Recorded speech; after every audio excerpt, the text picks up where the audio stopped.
I asked you, Matt, is it going to get better? No, it is not going to get better. It can. It can, but, you know, I keep on running into odd people out in public that keep on making me question all of my life decisions. Right. What kind of odd people? Well, a couple weeks ago, I was genetically boring. Yeah. And this past week, I was facially profiled. Oh, so, yeah. Yeah. You were genetically frightening? I was genetically frightening to some older woman who accused me of looking at her and said, "Don't you look at me, you and your beard," at my son's swimming lessons. It was fun. Oh my God, who did she think you were? I don't know. Italian ISIS? Hey-o. Hey-o. Oh man, these cookies are awesome. At some point, something's got to change. No. No, society is falling apart. But I mean, I like the way you turned that, but I'm saying back to the way what we were talking about. Look, I know the listening audience is joining in on a conversation they weren't privy to until I turned the mic on, and I'm sorry about that, but it has to be dealt with. I just don't know what to do anymore. I hear you. And something's going to have to change. We're going to continue to do the best darn show we can do. That's not going to stop. Other things might, but that's not going to stop. Right. Anyway, welcome to the show. Welcome to It's Erik Nagel that we do every Friday here on Opie Radio. 866-969-1969 is the phone number if you want to get in touch with us here. I am Erik, Erock Radio on Twitter and Instagram, but the show information, which is more important, It's Erik Nagel is on Twitter, on Instagram, it's on Facebook and YouTube. You can find our interviews and stuff there, but we've updated the Instagram, has a bunch of the photos from the holiday party from last week. It does. And they're very nice. Yes. They look good. Yes. And kudos to your friend John Doe for doing that. Yep, John Doe Visuals on the Instagram. And you can go there, check it out. I think I also put up an album on Facebook as well, if you want to check that out. Welcome to the show. A lot to get into. I want to touch on the holiday show in just a moment, but with me always to my right here is my co-host, Matt O.G. How are you? I am well, thank you. I'm doing pretty good. I'm getting ready to move into the holiday season officially. It's upon us. 14 days, according to the guys hawking perfume on the sales corner of every corner in New York City. 14 days, according to the big sign I saw as they greet you at Toys R Us. To their closing? Oh, no, it's a little bit more than 14. No, not the one in Times Square. Just Toys R Us in general. Just in general? Yeah, right. I went and visited a few today. You have to. Yeah. I'll get into Christmas shopping because I finally just started. Nice.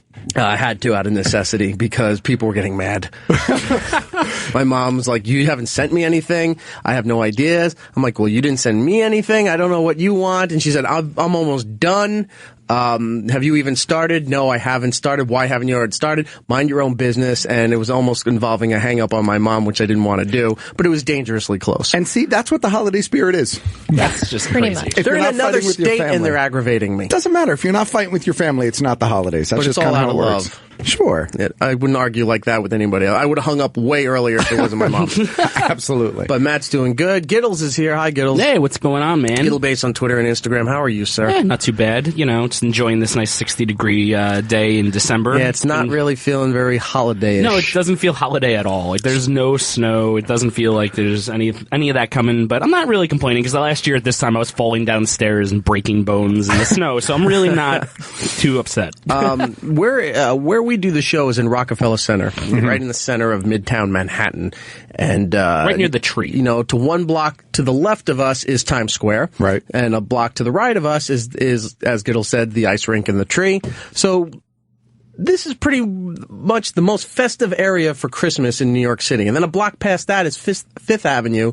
All the fancy stores have this amazing LED displays on the buildings now because they can cover the whole building and it's not expensive. And they're doing full on rock shows, you know, at Saks Fifth Ave, and Tiffany's has something. And it's like what started off as like the internet fads of people like, oh, we're gonna play Tetris on the side of a building. It just became mainstream now. Yeah, every store's like, I could buy one of those. It's one guy in Alabama that bought all the lights and the music programming and everything, and it shows up on YouTube, and all the news covers it. Like, look how amazing this is. Now you're doing it with skyscrapers. That's it. And in fact, on 42nd and 8th, as you're coming in right across from Port Authority, they rebuilt the top of a building. I guess Microsoft bought it.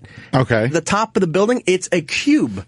It's not even like a square LED, billboard. It's a rotating cube. Nice. Interesting. Yeah, I saw it driving in. I'm going to see if I can pull up the photo here, and then I'll tweet it out. But this is what they're doing now as far as where the technology goes, so that you can advertise in Manhattan.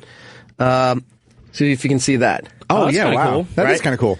And it does rotate time to time, because sometimes you're thinking the graphic's rotating, and I stared at it. They'll hold the image, and the thing moves. Now, I don't know why it moves, because it's the same on each side.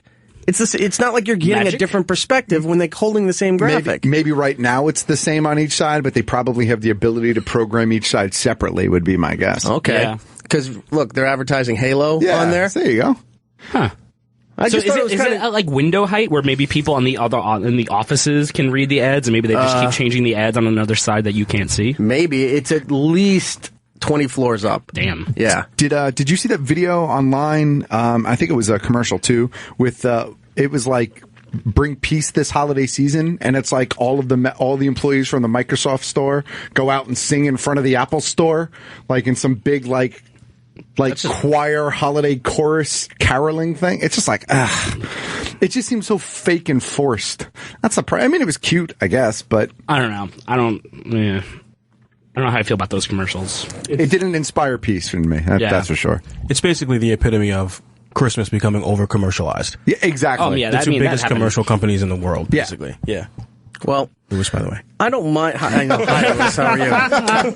And Lisa's over there, too. We didn't even get halfway through the room there. Hello. Hello. Everyone has survived the very fun holiday show. I trust everybody enjoyed it. Oh, Yeah, my man. life has changed since then, guys. Really? Yeah, well, you know. You're a celebrity now. Yeah, Yeah. you're internet famous. Yes, I'm internet famous. I've showed up on a foot fetish site since last week. I don't know if it has anything to do with Opie's Periscope. Every time his numbers would dip, he would flash the camera onto my cleavage. And next thing you know, I get a Google alert email that I'm on Wiki Feet in the celebrity feet section. Wiki Feet. And I got to say, I'm rated 4 out of 5 stars for my feet. Nice. Were your feet even out? Just someone scoured the internet for pictures of my feet, and lo and behold, they not only found pictures of my feet, but found my shoe size. And There you go. please go on there and rate me 5 stars. I think it should be a toe rating, See, I like thought you 5 were going to toes say, out please of go 10. on there and delete me. But you're promoting it now. She might as well can't roll with fight it. it. I Go can't- with it. I Maybe can't you'll get free shoes in the mail or something. I know. That would be cool. Yeah, because 2 people rated my feet as ugly, and the rest are really good and positive, but those 2 are the ones that hurt me. Of course. So I'm like, okay, everyone, go on there, give me 5 stars for my feet. That'd be great. That's the Christmas present you can give to Lisa this year. Rate her Yeah. feet a 5 out of 5. Right. Exactly. Okay. Oh gosh. Well, if that's what you want, then I don't know what I want anymore. Merry Christmas to you. I'm just so self-conscious of my feet now. And there's Lisa nothing you Correo can on do. Twitter. Maybe you can tweet out a link. Give a direct link to the WikiFeed page so that people can go and vote right away. If you I won't, then I can't will. starve my feet, I can't suck in my feet. No. It's just, these are my feet. Well, not with that attitude. But Can you walk through cream corn? Yeah. Step on some pies. at least you could just wear socks from now on. Oh, well, that's not going to happen. Well, Did you email that's that your link prerogative. to us? Did I? Yeah. Oh, I think I did. Or no, I think I sent I think you she a sent us screenshot. screen caps. Okay. So can you do toe strip teases? Get toe socks, like individual You don't have toe a socks, tattoo and on your foot, do you? Nope. Okay, that's not your foot then. slowly take off the big toe. Yeah. With my teeth. This little piggy went to market. This is really gross on This my is part. 'cause this I is hate really feet. disturbing. Whoops. Sorry about that. All right. Well, you know what? We'll find. Someone wait, made a here it video, is. too. Lisa A video Correo's- showed up, too. If you Google Lisa Correo Who's videotaping your feet? they're not. What they did was they found an episode of Every Which Way from Nickelodeon where I don't have shoes on and my feet are up on a desk. That's some internet work right there. Like someone put in some They labor did for work. that. That's a labor of love. That's creepy dedication. Yeah, Yeah, that's really it's very flattering. That's really weird. Sure, we'll go with flattering. Okay. Here's a press photo of you. I'm going to be selling used socks. Autographed. There you go. Yeah, Ooh, that's a good one. There you go. No, thanks.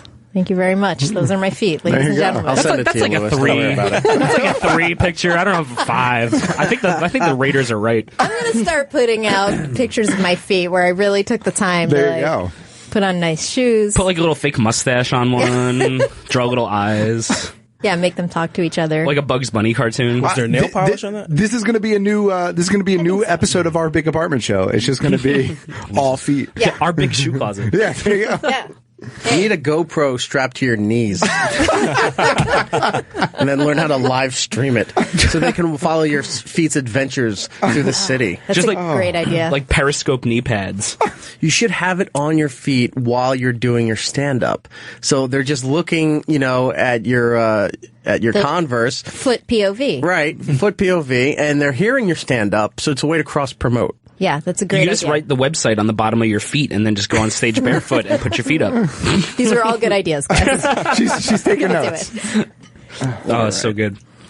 Well, anyway, besides Lisa's newfound fame, the holiday show, I think, went really well. Everybody was happy. Once again, thank you to everybody at 2SP Brewing in Philadelphia and Ken Cage from Airplane Repo, Mustache Brewery out on Long Island, and Long Island Brewery also out on Long Island. They're out in Riverhead, so if you're out on the island there, go check both of those out.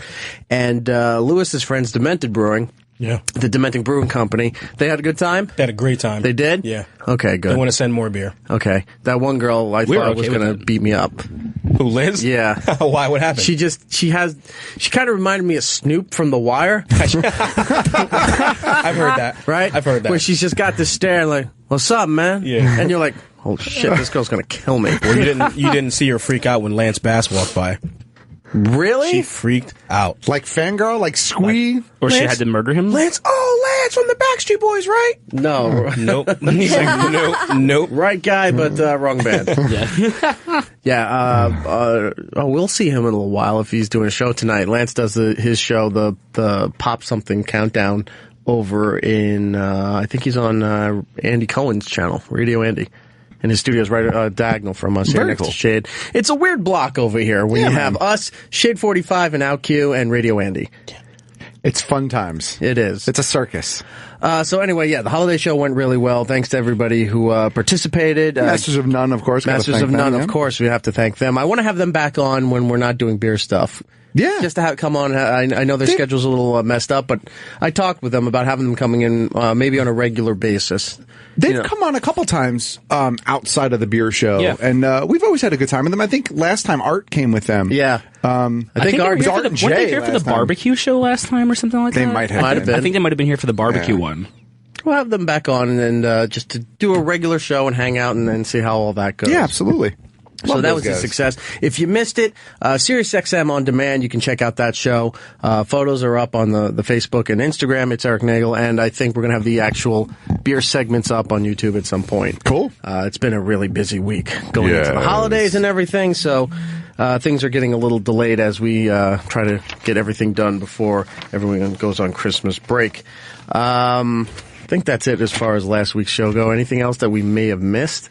As far as last week's show goes, Yeah. I don't think so. No, No? I Okay. think we nailed it. All right, for this week's show, we have Jeffrey Dean Morgan coming in to talk about his role on The Good Wife on CBS, and maybe we'll have to talk to him about a little show called The Walking Dead that he's now linked to. Mayhaps. He may be a villain. He may be a He may be the villain. Yeah, he may be the He may villain. be the guy you've been waiting since episode 1 to see. Yeah. So we'll talk to him in a little bit. Motherboard from Vice those guys will be coming in. Nicholas will be back here. Very nice. With some stuff to talk about for the holidays. Awesome. And what's going on. And a comedian friend of ours, oh my God, Brendan, I think it's pronounced Sagalo. But if it's not, I do apologize. Brendan Sagalo is going to be coming in the last hour of the show to hang out, talk, and why? Are you upset another comedian's coming in? What? Why? Why would you say that? Her eyes got really wide. Wait like, a what? minute. What? No, I just saw that you tweeted about my feet and my eyes kind of got big. I'm so self-absorbed, I wasn't even listening to you. Are we wow. on a show?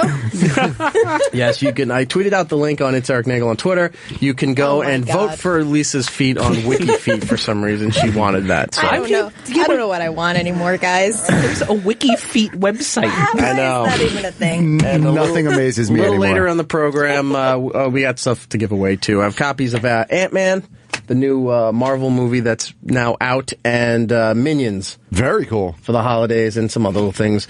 Plus, we have gift exchange and a whole lot of stuff to talk about here. Where do you want to go first?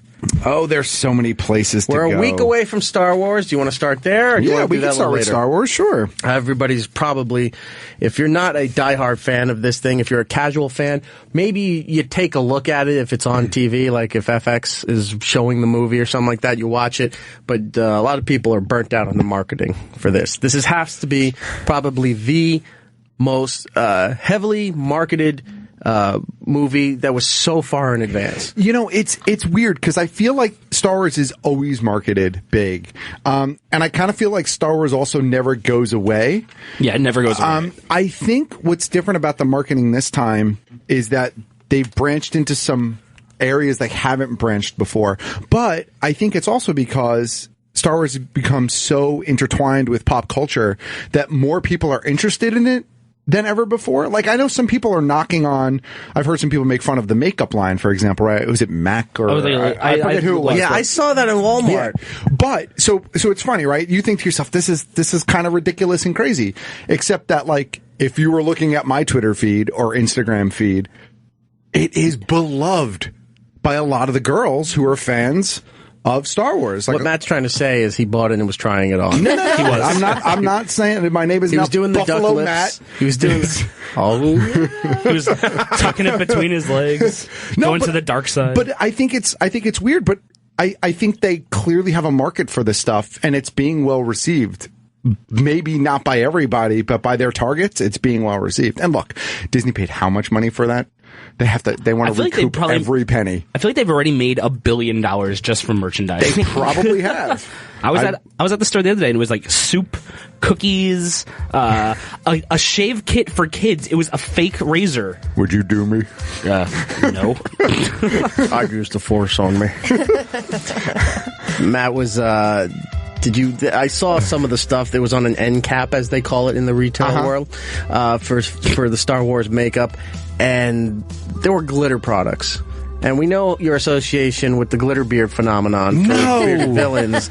And I'm just wondering if you bought maybe the glitter eyelash stuff or the lip balm. I did not. To go with the glitter beards. You're knocking it, but I'm telling you, man, a lot of like the cosplay girls and a lot if you're into the glitter beard thing, we talked about this. I don't care. I'm not. And I accept you for who you are. No, but people who put glitter in their beard should have their beards burned off with a flamethrower at point blank range. All right, Lewis, get a lighter and something flammable. I don't want and to be we'll part of take this. care of this now. Do you use liquid though for it to stick, or do you just kind of? I don't know how they do it because I don't participate. No, I refuse. I refuse to participate in that ridiculous phenomenon. What I'm saying is that I think all of these stupid products have a market, and I think they're probably selling through. And even though we think they're ridiculous, somebody is buying them. That's what I'm trying to say. Is the lipstick like shaped in a little lightsaber container? I actually think that it is. Is it? Oh, okay. As a woman, I saw that makeup display and I did not like it. I was like, they've gone too far now. Yeah. Because it makes no sense. Makeup, it goes on your face and it has nothing to do with Star Wars. But you know what? A lot of it is, but Marvel did it a while back too. Marvel did a line too, and it was based on colors. Like there were blues and stuff for the Cap one, and there were like yellows and oranges for Iron Man, and there were shades of like purples and greens for Hulk. Like, so they based it on colors. And some of the stuff that I've seen, like I saw, like I think there was an orange and white for BB-8, and there was a blue and white for R2, and I think there was red for the Sith and stuff like that. So I think that's what it's based on. It's based on the color association to certain characters and certain things within the franchise. Until you screw it up and you're like, hey, honey, I got you the Jabba the Hutt green for your eyes. That's was Jabba green? It's a wrinkle remover. Well, he was a greenish, green, beige? yellow, Greenish, beige. yellow. It depends which Star Wars you're watching. There was kind of green coming out of his mouth. Yeah, exactly. Slime, a little bit of that, a little bit of this. Hold on a second. I want to get to this. We'll continue with the Star Wars in 1 second. But explain mine 850, who's this? This is Mike. Mike, how are you? Good, man. How are you doing? Good. What can we do for you? Well, unfortunately, you guys didn't receive the packages that you were supposed to have for today. Okay, hang on a second. I thought this is who it was. Let me just fill Matt in on this. So last week during the holiday show, you and Opie were talking about, and Giddles too, about beard care. Yes. about what you have to do. You can't just grow the beard and, shampoo it. There's all kind of things you got to do. You got to trim it. There's oils and balms and all this stuff like that. And this gentleman was trying to reach out to us, but we were really involved in beer drinking at that point to take calls. That he works for a company called Timber Beard Company, right? That's it. Okay. And I founded it about 2 years ago. okay, so he owns the company. And he was trying to get in touch with you when he heard about this stuff. This is where I'm going to leave it to Mike here. Mike, tell them what you wanted to tell them. Well, obviously, the carrots that you need, the balm, the waxes, and the oils. So we have about 8 different oils and a wax and a balm. And so what I did is I put a package together for you and Opie. There's, I think, 2 oils, the free balm and free wax, and then there's actually I don't know how crazy you are into the mustache stuff, but there's a travel wax in there as well. Kind of take it on the go. It's you can use it for your mustache, or you can just use it to keep some of those crazy hairs down. But all of our stuff is all natural. It's all organic and everything, and it's really amazing. If you guys have any questions about it, I just wanted to send that out to you guys for free. Wow, that's really nice of you. Yeah, I mean, we listen to your show all the time, so we have it on in the office, and just wanted to kind of give it back to you. I listen to the Geek stuff as well, so. Oh, nice. Thank you, sir. Yeah, He's double dipping. He's a good egg. Yeah. Big Kev's Geek stuff. I love it. So Nice. No need to plug that, sir. I dumped out of it. Can I have a beard, Kit? I have a big beard. Oh, Giddles is acting all dejected. Oh. You know what? Matt'll go through his box. Matt'll go through his box, and what he doesn't want, you can have. Not just like every Christmas for me. Well, you can if you tell you what, if you just want to reach out to me, info at Timber Beard Company. Let me know what you do. We'll do that off air. Verified email address, and I can send you something out too. All right. Well, that's really kind of you, sir. Thank you for doing that. Whatever you sent has not arrived here as of yet, but I will make sure that Opie and Matt get their boxes. Yeah, I think I sent you guys the tracking information, so you have all that if you need it. Okay. And, yes, if anybody else wants, I think our cutoff for the holidays is like next Wednesday or next Tuesday. So if anybody else wants to hit up for the holidays, timberbeard.com, and let us know if you guys need anything. All right, great. Thank you guys so much, man. We appreciate it. And Matt'll post a photo of it once he gets it. Heck yeah, man. Absolutely. All right, Mike, thank you so much, man. Have a good holiday. Good holidays. Bye-bye. I enjoy trying new beard products. I'm not going to lie. I've tried 4 or 5 balms in the last couple of months. It happens. Well, apparently there's a box on its way here for you, Huzzah. and I'll make sure you get that and you can enjoy that. Fantastic. And again, whatever you don't want, just, throw Giddles' way. He got a rock. He did get a rock. Your ghost sheet has 9 holes in it. All right, so back to with the Star Wars thing here. So, yeah, they have the makeup, and then there was an issue involving Walmart with a person who purchased a figure legally, and got posted a photo. I guess they run a very well-respected Star Wars blog or website or something like that. And that guy posted a photo that, oh, look, Wave 2 of the figures is out. I found this one on the hook at Walmart, and here it is. Here's a photo, and went to bed, woke up to many legal emails from Disney, from Hasbro, with I forgot what the digital version of a cease and desist is. I forgot what the abbreviation is. DMCA. DMCA. And received a bunch of these from Disney Lucasfilms that they were not to be in possession of this figure. It was illegally obtained and whatnot. Right. So. Oh, I'm sorry. Did I cut you off? No, go ahead. Okay, so here's the problem. The problem is, well, first of all, let's make a quick correction. It was actually corrected that the notices did not come from Hasbro. They came directly from Disney and Lucas, which is part of Disney. Walmart is notorious for doing this, especially with Star Wars figures. Like significantly, like a week and a half to 2 weeks before every major Star Wars toy release, people hit up Walmart, and 90% of the time, someone gets lucky enough to get the figures early. It happened a couple months ago with that Force, whatever, Friday or whatever they had. One of my friends sent me a picture like a week and a half before, and he's like, here, I got the entire line of 16 figures tonight. Do you think you son of a bitch. Do you think they do that because they know that if they release it early and someone else tells them, then the people will come to Walmart and they'll get more sales because they're trying to get the toys early and they think people just buy everything else while they're there? No, honestly, what I think happens is they put them in the stock room, and They probably don't have notices on the boxes, and some stock boy comes by and says, oh, there's a big hole in the Star Wars section, and here's a box of Star Wars toys. I worked in a store that dealt with release dates. I worked in Suncoast, right? And I was the guy in charge of making sure product didn't hit the shelf early, and I had the same problem. And I used to put signs on the box, can't go out until Wednesday, and I would come in and shit would be on the shelf. And I'd be like, guys, is a big sign, like, you can't read? That's what it is. It's a stock boy putting it out. And this guy, the guy who bought this figure, he wasn't an employee of Walmart. He literally went in, saw it on the peg, and bought it. The big reason why Disney wanted him to take it down is they claimed that there was a spoiler involved with the figure, or that's kind of like that's what people think the reason was, but it's not really a spoiler in the figure. I saw a picture of the figure. It's not really that much of a spoiler. I won't say it in case somebody else thinks it's a spoiler, but she was holding Yoda's head. She was. And she had no shoes on, so she was on Wiki Feet now too.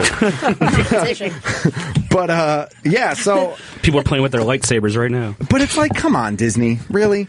This is what I don't. In 2015, where you have overnight shipping at your disposal, if you're that concerned with product hitting the shelves before you want it to do, how about you ship it out the night before you want it to hit the shelves? And it arrives in the store overnight or early in the morning, and then your stock boys put it out that morning on the day it's supposed to go out. Well, that doesn't guarantee that it'll get there on time, will it?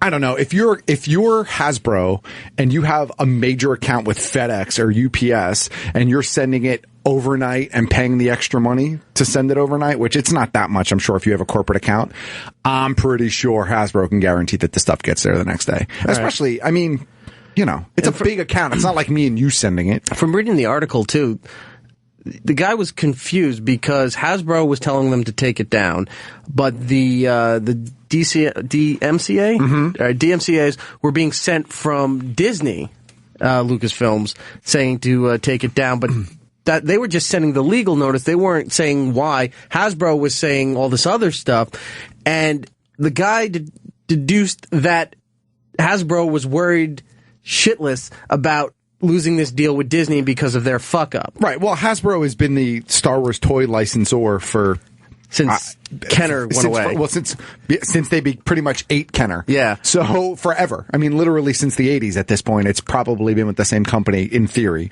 Yeah, I guess they would be afraid. What I don't understand is it's not Hasbro's fault, and it's not Disney's fault, and it's not this guy's fault. Go after Walmart. Yeah, if you want to go after somebody, sure. But of course not. They're not going to go after Walmart because Walmart is buying the product to put on the shelves. Walmart is one of the few companies that can push back to Disney and saying, "I don't give a shit how big you are. You want us in our stores. You're gonna do what we want to do." No one's going to blame Disney. And out of the three, Hasbro, even though huge company, smaller than the other two. Here's the truth, though. In 2015, people don't go to Walmart anymore for the most part to buy their Star Wars toys. This guy happened to get lucky, right? But people don't buy it because you can't find stuff on the shelves anymore. It's so hard. They get one case and it sells out in a couple minutes. I buy almost all of my Star Wars toys on various websites that I use to pre-order stuff. So I know it's coming out. I place a pre-order. A day or two after it releases, it's on my front doorstep. I never have to step foot in a store. I mean, yeah, Walmart can push back and Disney can just be like, oh, really? Okay, everything Disney related, we're going to pull out of Walmart. Everything Disney related, which means and it's not just everything. Toys. It's clothes, it's makeup, movies, it's juice boxes, it's those Apple treats, condoms, it's music, it's music, books. They have everything, man. Everything. So, I mean, Disney, really, I mean, I'd almost love to see a celebrity death match between Disney and Walmart, and I think the mouse would win. Did you see the season finale for season 4 of Epic Rap Battles of History? I did not know. It's Jim Henson versus Stan Lee, and they're fighting, they're duking it out. And at the end, they realize, like, why are we doing this? We're both in the same side of, being artistic and creative, and we have these properties that makes millions of people around the world happy, and they started to settle their differences.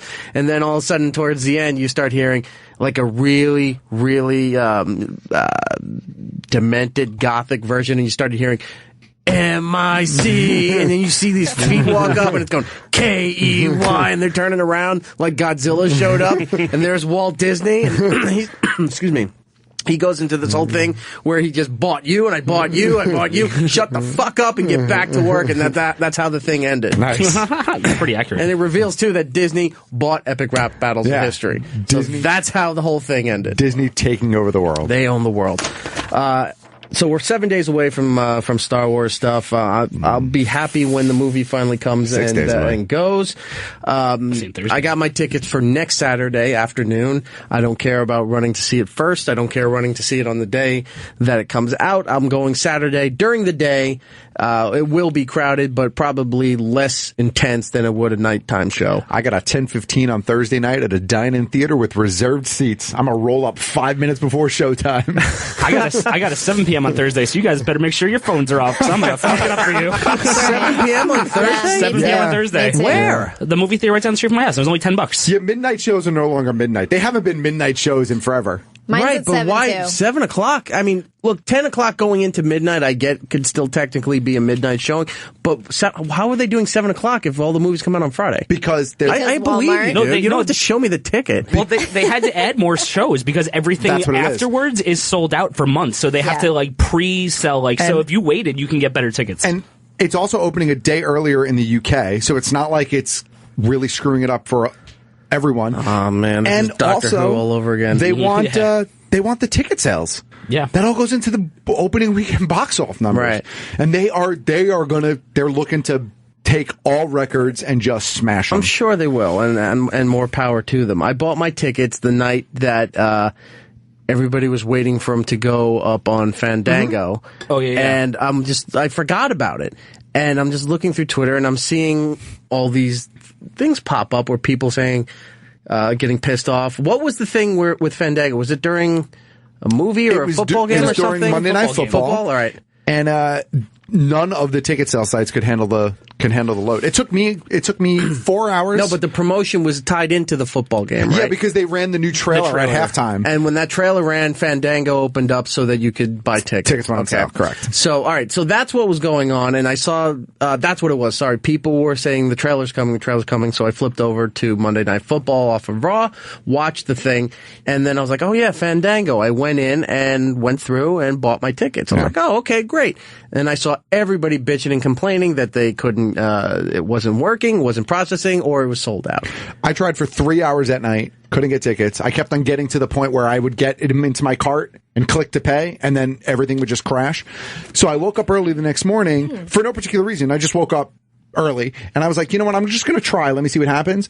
And I tried for about 45 minutes the next morning, and then by luck, I just managed to squeak in on a 10:15 show. It was just server load. They couldn't handle it. Lewis, is this something that you care about? Are you into Star Wars? Not really. No, okay. No, I heard the game is excellent, though. I heard the game's fantastic. Battlefront? That I heard 50-50 on, because I've heard people who aren't happy with that game. Can I be honest with you, though, about being that into Star Wars? Out of all the people in this room, I'm probably the biggest Star Wars fan in here, right? Okay, I will concede that. Yeah, okay. So, personally, I didn't even feel like I needed to see it Thursday night. Like, if I had waited till Sunday, I'd have been totally fine with that. The reason why I'm going Thursday night is because I don't trust... There is hope for Matt. I don't trust anybody. I don't trust the internet. I don't trust my fucking friends. You're not going to trust I don't trust my family. You better not trust me. This rat bastard, you and your beard. Well, you better give me the good beard oils now. He's going to be live texting. You get first pick. No, but seriously, that's what it is. I mean, you can't even... There's a dog. What? Yeah. You can't even get through an episode of Walking Dead without it being spoiled. Yeah. This is like the biggest thing in pop culture right now for fans. There's no way I was not going to see it as close to open as I could. So you're for not that here. reason alone. You're not here for the show next week. You're going to be in Disney. That's correct. So next week is going to be Star Wars spoilers and Giddles. We're going to start. Usually we start the show with a song. It's just going to hit the sweeper, and Giddles will go Luke Skywalker, and then it'll hit the intro, and then we start the show. That's it. So Giddles, me, and Lewis will be here next week, right? And Lisa will be in Florida. I'll be in Florida. And Matt will be in Florida.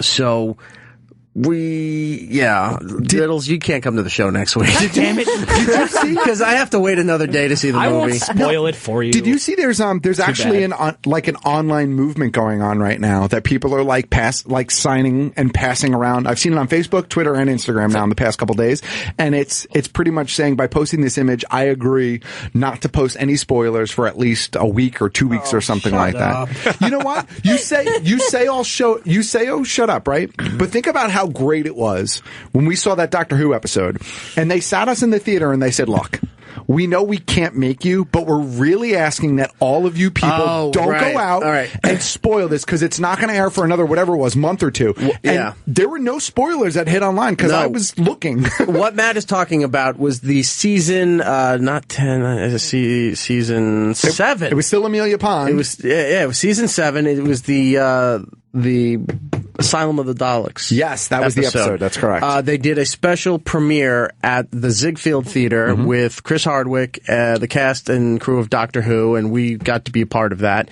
And you're right. We went there. We watched the first episode. It was another month until it showed up on BBC and BBC America. Yep. And people did not spoil it. Although I do have to say, I quickly had to turn my Twitter off because I couldn't watch the season finale on last Saturday for Doctor Who, which was really good. And you got to stop around noon on a Saturday because it's 6 o'clock in the UK and they're already watching it and they're already tweeting about it. So you got to stop hours ahead of the time. But people are all, because it was the finale, going crazy about it. And I had to be off my phone off Twitter for 2 days before I got a chance to watch it. I'm going to just throw this out there. If you haven't seen the season finale of Doctor Who and you really want to and you don't want to spoil tune out for just a split second. I really hope that diner goes off a cliff, Thelma and Louise style, because those two characters were the most annoying characters to me at the end. Okay. All right. People, hold on. People, are you back? Okay. Apparently there's a country Christmas channel I didn't know about until earlier today. I think it's channel 48. Go listen to that for a little bit, or maybe flip on, download Bennington from this morning on demand there and get off of this for a little while. If you don't want to have any spoilers. Okay. That last episode. The diner, okay? Yeah. Like you were saying, because of what they're doing. So Claire's is dead, but not dead? But not dead. So she's dead, but gone. Yes, thank God. Spoiler. Okay, so the Game of Thrones chick and her took the TARDIS disguised as a diner. Correct. Different TARDIS, not the Doctor's TARDIS. And went off into space and time on their own adventure. Correct. So they left the Doctor alone. He wiped his own memory. Right. We thought it was going to be another Dr. Donna situation. Right. Where he was going to wipe Claire's memory. Wiped his own. And then doesn't know where he is or anything other than everything is a story, kind of a memory to him. Correct. The most important part of that episode is that hopefully we never have to see Clara wipe again. His memory and still have a memory. And secondly, that he got rid of the Sonic sunglasses and got a screwdriver back. I kind of like the Sonic sunglasses. I hated the sunglasses. They were so dumb. Well, the new one looks like some kind of crystal amulet that's stuck on the end of a wand. I like the new Sonic screwdriver. It's not bad. I'm just saying what it looks like. Okay, so that being said, so she's gone. Like she's dead. Then they went and retrieved her the second before she's dead. The second before she died. So that point in time doesn't exist anymore. Or no, is still being held on pause. Correct. While she exists in a different point in time, way, way in the future. Correct. And left in the other TARDIS with the Game of Thrones girl. And that's it. But she says she says that she's gonna go back. She just wants to have one last adventure. So who knows where she's going? I hope they never film it because I never want to see her again. No offense to Jenna Louise Coleman. She was fine when she started, but they completely bastardized that character when they brought Capaldi on, and it totally ruined it for me. So you're saying not only did they ruin the character, they got to the point where they didn't even know how to end it. Correct. So they just said, run away. They should have ended it 3 episodes ago, when she almost became part of a Dalek, because then it would have tied right back into Asylum of the Daleks, and it would have been a complete circle, and it would have just been over. I didn't even think of that. They could have ended it, and it would have never come back. But I think we're going too deep. All right, hang on. I think we need to pull back the reins.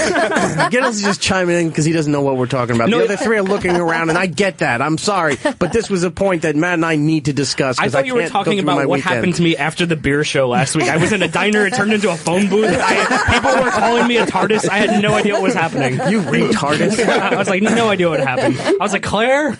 No, I want an Eclair, I think. All right. If anybody, I got to go back and watch. All right, because it's a two-parter. The first part was amazing. I think it was one of the best episodes in the history of that series, and that's 50 years of shows. I'm saying I think that was one of the best it was a that they very did. good episode. The second part, very good as well. I got to go back and figure some things out again. I'm looking forward to the return of River Song and the Christmas special. The hybrid could be anybody.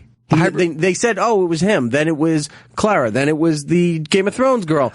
And then they just left it alone. Like, it could be anybody. I think the hybrid doesn't exist. That's my opinion. You think he made it up? Yeah, I think it's a story. It's a story that you tell your kids at night to make them scared. Gotcha. Which the doctor was, drawing circles. All right. I'm just taking a moment to let it soak in. Okay, moving on. Christmas special, River Song. I'm looking forward to that. And Christmas special of Sherlock is coming soon. I'm looking forward to that, too. That's the Victorian one, It is right? the Victorian I don't know how I one, feel about that. I'm totally down with it. I hope he wears the deerstalker hat at least once in the episode. Yeah, that would be cool. That'd be kind of funny. Just because. I think we're going to take one break in a second, Lewis, and then we'll wrap some of this stuff up here. We'll take a break. We come back. We'll do the gift stuff. Nice. Before all our guests and stuff comes in for the holidays. We're doing it this week because Matt's not going to be here next week. Lisa's not going to be here next week. So we actually, on this show, like each other and enjoy each other's company. Well. So, Giddles and Matt are kind of having a stare down there. But I assumed we liked each other, so we're going to do these gifts here and get that out of the way because we're nice people and that's what we want to do. Star Wars, I think that's about it. Oh, what was the Texas movie theater thing? Oh, there's a movie theater in Austin, Texas, Alamo Drafthouse, and they are doing a... Hold on, is that where you're going to see the movie, Matt? Alamo Draft House? No, I'm going to an AMC. Oh, okay. Yeah. But it's the Alamo Drafthouse in Texas, and they're doing a non-stop marathon where you buy a ticket and you sit there and they just show the movie on loop until there's one person left in the theater. They're not showing the 6 movies back to back. It's just one the movie? same movie over and over again. Do you get something if you a T-shirt? blast it out? I don't remember what it said that you win. Let me ask you this: do you also have to eat the grizzle? The winner will receive. Yes. Is that great outdoors? It's great outdoors. All right. Then a bear knocks the door down and jumps on you. This is the winner. Like, tell me if you guys would do this. The winner will receive a 7-year movie pass to all Alamo theaters nationwide, a set of 2015 and 2016 top Star Wars card reader cards, a selection of Star Wars Mondo poster prints. The winner will have a theater seat named in their honor, plus a naming ceremony, and intergalactic bragging rights. I would absolutely do that. You know, for those who don't know much about art and posters and all things, Mondo posters are pretty great. I guess you would say a collectible. Yes. Like what Topps was to baseball cards, Mondo is to these posters here. That alone, and especially for that community, is gold. So I could see a lot of people going out to do this. Well, they said the previous world record for continuous watching was The Simpsons, where they were watching it for 86 hours and 37 minutes, and they stopped it because they felt that the experiment went too long because people shouldn't watch Simpsons for that long. Was it one episode, or was it No, nonstop? it was just like non-stop continuous. So like that's easy to do 86 hours, I think. I would sit there and watch all 27 years there. But as long as you're allowed to have bathroom breaks? In Alamo Drafthouse, they bring you food, too. It's because it's like a bar. Are you allowed to have bathroom breaks? Yeah, you're allowed to have bathroom breaks, and they said you're not allowed to have any social media, so you can't text anyone, you can't be online, you can't... You're shut off in this You just have family Star members Wars. Dying and you don't know. Yeah, like, we got an emergency, and you're like, oh shit, I'm watching Star Wars again. I'm on 72 hours, so fuck all y'all. I would call that Shangri-La, I think is the term.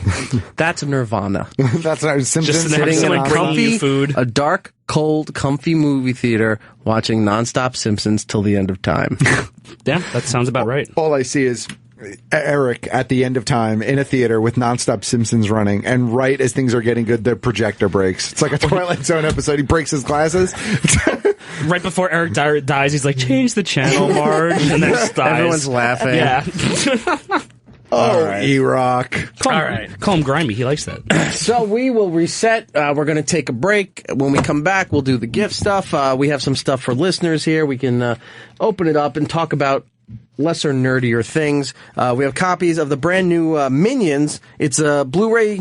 Oh, it's 3D Blu-ray. I didn't even see that. 3D Blu-ray, DVD, digital copy, all in one. That's a lot. So we have copies of that to give away, especially if you have kids. Good for the holiday season. Bunch we of have extras copies on there too. Yes, three new shorts. Three new Minions movies are on here as well. And I think Brian Lynch was involved in all of them. Brian Lynch, our Friend of our friend. We also have copies of Ant-Man to give away from Marvel. And we'll take your calls, talk about whatever else that's on your mind here today, all right? Cool. We'll take a break. We'll be right back. Welcome back to It's Erik Nagel. 866-969-1969 is the phone number. We've got stuff to give away. We have stuff to give each other. And it's our second to last show of the year. Matt's last show of the year. He joins us again back in January. Yeah. Well, yeah, because then for the freaking Christmas Day and New Year's Day fall on Fridays this year. Right. I think the holiday show that we did is going to rerun on Christmas Day. Nice. And I'm not sure what we're doing for New Year's Day yet, but that I do know. The holiday so far. show also. Right. So there's that.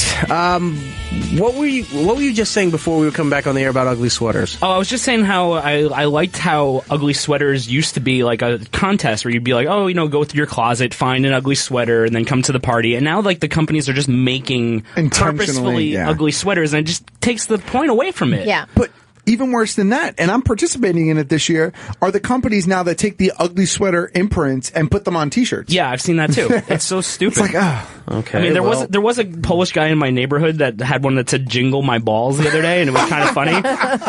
But other than that, like, I don't know. I feel like it's just kind of taken away from it. It's just another chance for like these companies to be like, yeah, well, that's what people are doing, so let's just sell it to them. It's stupid. Target's making a book. Yeah, Target's making a book. We can't have people shopping at a thrift store. Does that mean I should cancel my order for that? Oh no, that's an awesome one. That's not an ugly sweater though. That's an awesome sweater that happens to have Homer on it. Right. So there's a difference. It's festive. It's made in the ugly sweater style, but it's Homer wearing a Santa's cap, holding a beer with sudsy beer mugs floating all around him and snow for Christmas. That's cool. That's not like an ugly sweater though. That's just a neat sweater. All right. I also bought one that has the television that's showing the emergency alert system from Fallout 4. Ooh. From our friends at T-Fury. Do you know the one I'm talking about? I know what you're talking about because I play Fallout 3. Ooh. So I bought that, and I have the one from last year, which was Guardians of the Galaxy. That one I know. That has the mixtape in the middle, all in like 8-bit digital print. But once again, I don't think those are like ugly sweaters, so to speak, as opposed to like just They're in the decorative style in the of style, ugly sweaters. That's what it is. If you go Christmas shopping and you actually go into stores, I know one of you said you did all your stuff online, Matt, right? Yep. Kohl's.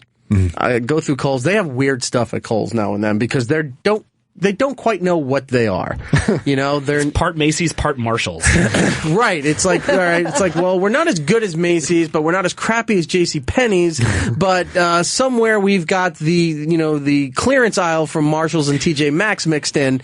They have homemade beer making kits and stuff, but they have make your own ugly sweater kits. Oh, jeez. Yeah. Kohl's reminds me of the types of department stores I had growing up. Stores like Bradley's, Woolworths, or Caldor. Caldor, exactly. Yeah. Or like Ames or Jamesway, like those types. That's what Kohl's is, but for now. Yeah, because you go into Kohl's, you're like, oh man, they got this really nice Hugo Boss suit on sale for $900, and you're like, oh, and they also have a coin sorting changing machine. I can just pour all my pennies in and it'll roll it for me. Like, it's just so bizarre for the guy who's got everything. That and like the manicure kits and all those weird things. It's like dress socks, blenders, suspenders, and then jewelry. Somebody's tweeting me, the site for the video game sweaters, there's two of them, but the one I ordered from was T-Fury. I've ordered from them for many years, and we've talked to them every time they're at Comic-Con and things like that. We've had them on the show. The other one is Shirt Punch. Yep. Now, Shirt Punch is also, I don't know if they own or if they're owned by the same company that owns Nerd Block. Okay. Which is another subscription block like Loot Crate, something like that. I think Shirt Punch and Nerd Block are, in fact, in bed. Yeah, together, but I don't know who owns, if one owns the other. I think Shirt Punch owns Nerd Block. Okay. Were they the ones that had that cool Darth Vader shirt? The Simpsons-y thing? Yes, Shirt Punch was the one. I missed it. I missed the sale for it, so I got to find it elsewhere. They had a shirt that was, if you're a Simpsons fan, there's always, the scenes where Homer is strangling Bart by his neck. Yeah. And it says, "Why you little?" But in this scene, it says, "Why you little" on the bottom, but it's Darth Vader grabbing Luke's neck and his head is bulging out and he's squeezing him saying, "Why you little?" So I wanted to get that, and I don't know what happened that day, but I forgot to go and purchase that. My loss, I suppose. James in New York. James, how are you, sir? Hey, what's going on? Happy holidays to you. Merry Christmas. All right, Merry Christmas to you, sir. How's things going? Pretty good. How about yourself? We're doing a show. You called us. Well, that means you can't answer how fucking good you're doing? I said he's I'm okay. getting sassy. I know. We don't like your attitude, sir. Eric is doing pretty good. I'm doing all right. No need for the attitude. Good. What's up? How can we help you? Should I take the hit? I wanted to ask JDM, man, the new skinny JDM. I know he's not with you, but how's he going to do Negan? Negan just swears all the time. Yes. Well, we're going to ask him that when we speak to him. We heard some stuff that might be happening with an arrangement with AMC. AMC and the FCC. But we'll talk to him and see if he'll explain what's going on with that. Maybe he swears like on SpongeBob where they just come up with new words like, "Oh, barnacles." Oh, God. He kept saying fudge, but I knew the word that came out of my mouth wasn't fudge. He says falcon a lot. Yeah. Mother trucker. Yeah. That's crazy. That's crazy inside info that you guys got. You think they wouldn't bleep it? They'd probably just be like, "Son of a bitch," I guess, right? Well, we don't know at this point. Everything's up to speculation, but we'll see what he has to say about it. I know he's going to talk about it. So, do you guys remember when Rick was like, "They're screwing with the wrong people," and a lot of people were like, "You should have said they're fucking with the wrong people," but then they released like an unedited version or something on the internet. Yeah, I remember that. That was pretty cool. All right, well, have a happy holidays. James, Merry Christmas. If you hang on here, we're going to get your information, and I'll give you a copy of Minions on Blu-ray 3D, Blu-ray, DVD, digital copy, all of that crammed into one little box. Cool, man. I'll send a hug over. Okay, let's do that. Thanks. He's surly. He was. He went through an entire range of emotions, that phone call. Well, he just likes swear words. That's his whole thing. Yeah, he's going to love Negan. I need more fuck in my show. Well, maybe that should be a T-shirt, because we're working on the genetically boring shirts. Nice. So we should have those ready for next year. But I think I need more fuck in my show. That could be the next shirt that we put out there as well. And we'll put out a censored version for those of you, for kids who can wear them to school. I need more fudge in my show. Yeah, I need more barnacles. There we go. Well, this is something I haven't said on my show. At least I don't think in a long time. Snowy in Michigan. How are you, sir? Ooh. Hey, how you gentlemen doing? Long time. Where have you been? Oh, driving. Oh. I don't know if you guys discussed this. I mean, I haven't caught your show in a while. I'm a little concerned about the Abrams lens flare thing. You guys a little worried about that in the Star Wars movie? About the what? The lens flare, like he did in Star Trek. Okay. J.J. Abrams. Doing Star Trek. Oh. He does it in everything. It's kind of like his signature, but I don't know. I'm not, to be honest with you, have you seen any of the trailers yet, Snowy? Oh, I mean, believe me, guys. I mean, if he let us flare the whole fucking movie, I'm still going to see it. Well, but my point is, I feel like I've seen the trailer, so I haven't seen much. I haven't seen a lot of lens flares, and they're outside of where it seems like it's actually appropriate for there to be a lens flare. So if the trailers are any indication of his style going into the movie, then maybe he's toned it down a bit. I mean, he did ease up on the second Star Trek movie. I think he heard some of the criticism, and I remember that first Star Trek movie, you couldn't go 5 seconds or 10 seconds without some sort of lens flare hitting you. I was like, enough. I mean, I know it's a kind of a hack kind of cliche thing to say, but he did ease up on the second Star Trek movie. Yeah, it was a weird artistic signature, and I think it probably worked for him when he was developing a lot of stuff, but the more mainstream he got, it didn't sit well with the mass audience that maybe it did on smaller stuff. So I'm looking. I mean, one thing that I love I've seen from the trailer so far is I don't see a whole lot of CGI stormtroopers or any at all. He didn't do much. Almost entirely practical effects. The entire film is, except again where he absolutely could not use practical effects. Most of it is practical effects. Yeah, like a couple of the TIE fighter fights is like obvious, but yeah. Yeah. I mean, like I said, I'm also looking forward to it. I'm just, and I do got to admit, though, I think the droid looks stupid. BB-8? Oh, I like BB-8. I'm down with the design. I don't know. It looks kind of, I don't know. It looks like a soccer ball with a freaking R2 unit on top of it. I understand, I thought it was goofy, too, until I actually saw the real one work in that video that they put online from Celebration. When that thing actually rolled out and you realize that, again, it's a practical effect and that's actually how that droid works, that was kind of cool. Actually, the way it's not really a effect. It's actually the thing works that way. Yeah. It's kind of cool. Don't get me wrong. But it's not Jar Jar Binks silly. Don't get me wrong. It can't be Jar Jar Binks. Nothing could be that bad. So I can go the rest of my life and not ever see that character again. But all right, Snowy. Thank you for. We haven't heard from you in a long time. Don't be a stranger. No. I'll call you guys.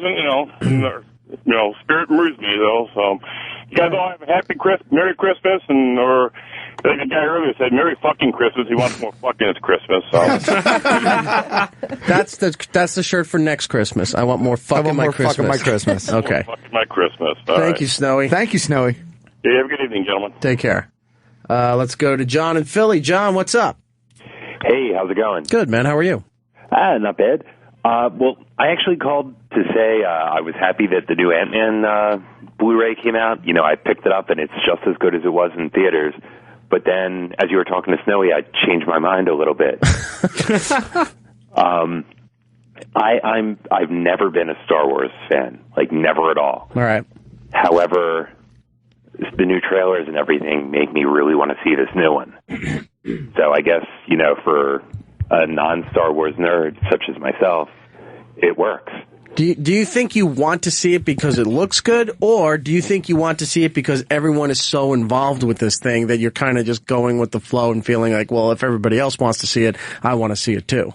Realistically, I don't have much of an online presence, so I haven't been. It doesn't have to be online. It's on TV. It's no, I don't really do a lot. Like, okay, Are you in a basement somewhere? Are you in jail? Do you need help? Are you in a hole? No, I've been like doing vacations and stuff a lot lately. Okay. By the way, you never sent me those Lost DVDs, and I just came back from Hawaii. Oh, this is no, you're the guy. Okay, I'm trying to find that because here's what's weird about this thing. We remember the Gremlins thing we sent out. Uh-huh. All right, so something happens here with this mailroom because I walk them down to the mailroom now because I don't leave them here anymore because some people are saying they don't get it, and I send replacement stuff out. The Gremlins package, I know for a fact I handed to the mailroom to mail out. And the guy doesn't live that far from here. Never got it. So I'm doing a make good and sending him a replacement thing. But this thing here, I can't figure out if I have the DVDs or not because the box that I have Ope stuff in is gone. And it's somewhere, but you've seen my basement. Uh-huh. That basement's not livable anymore. It's a hoarder issue that I've been clearing out. So somewhere in all of that is that box. If the lost DVDs are in there, then that is totally my fault, and I'll make good on that.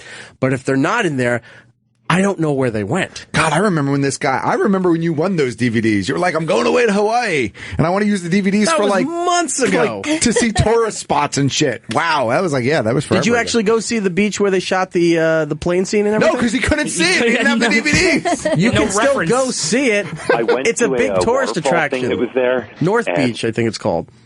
Yeah, I don't know. I mean, I didn't do any Lost tours, but I went to a waterfall thing, and they had a whole bunch of Lost signage up there, so I assume that some of it was shot there. Yeah.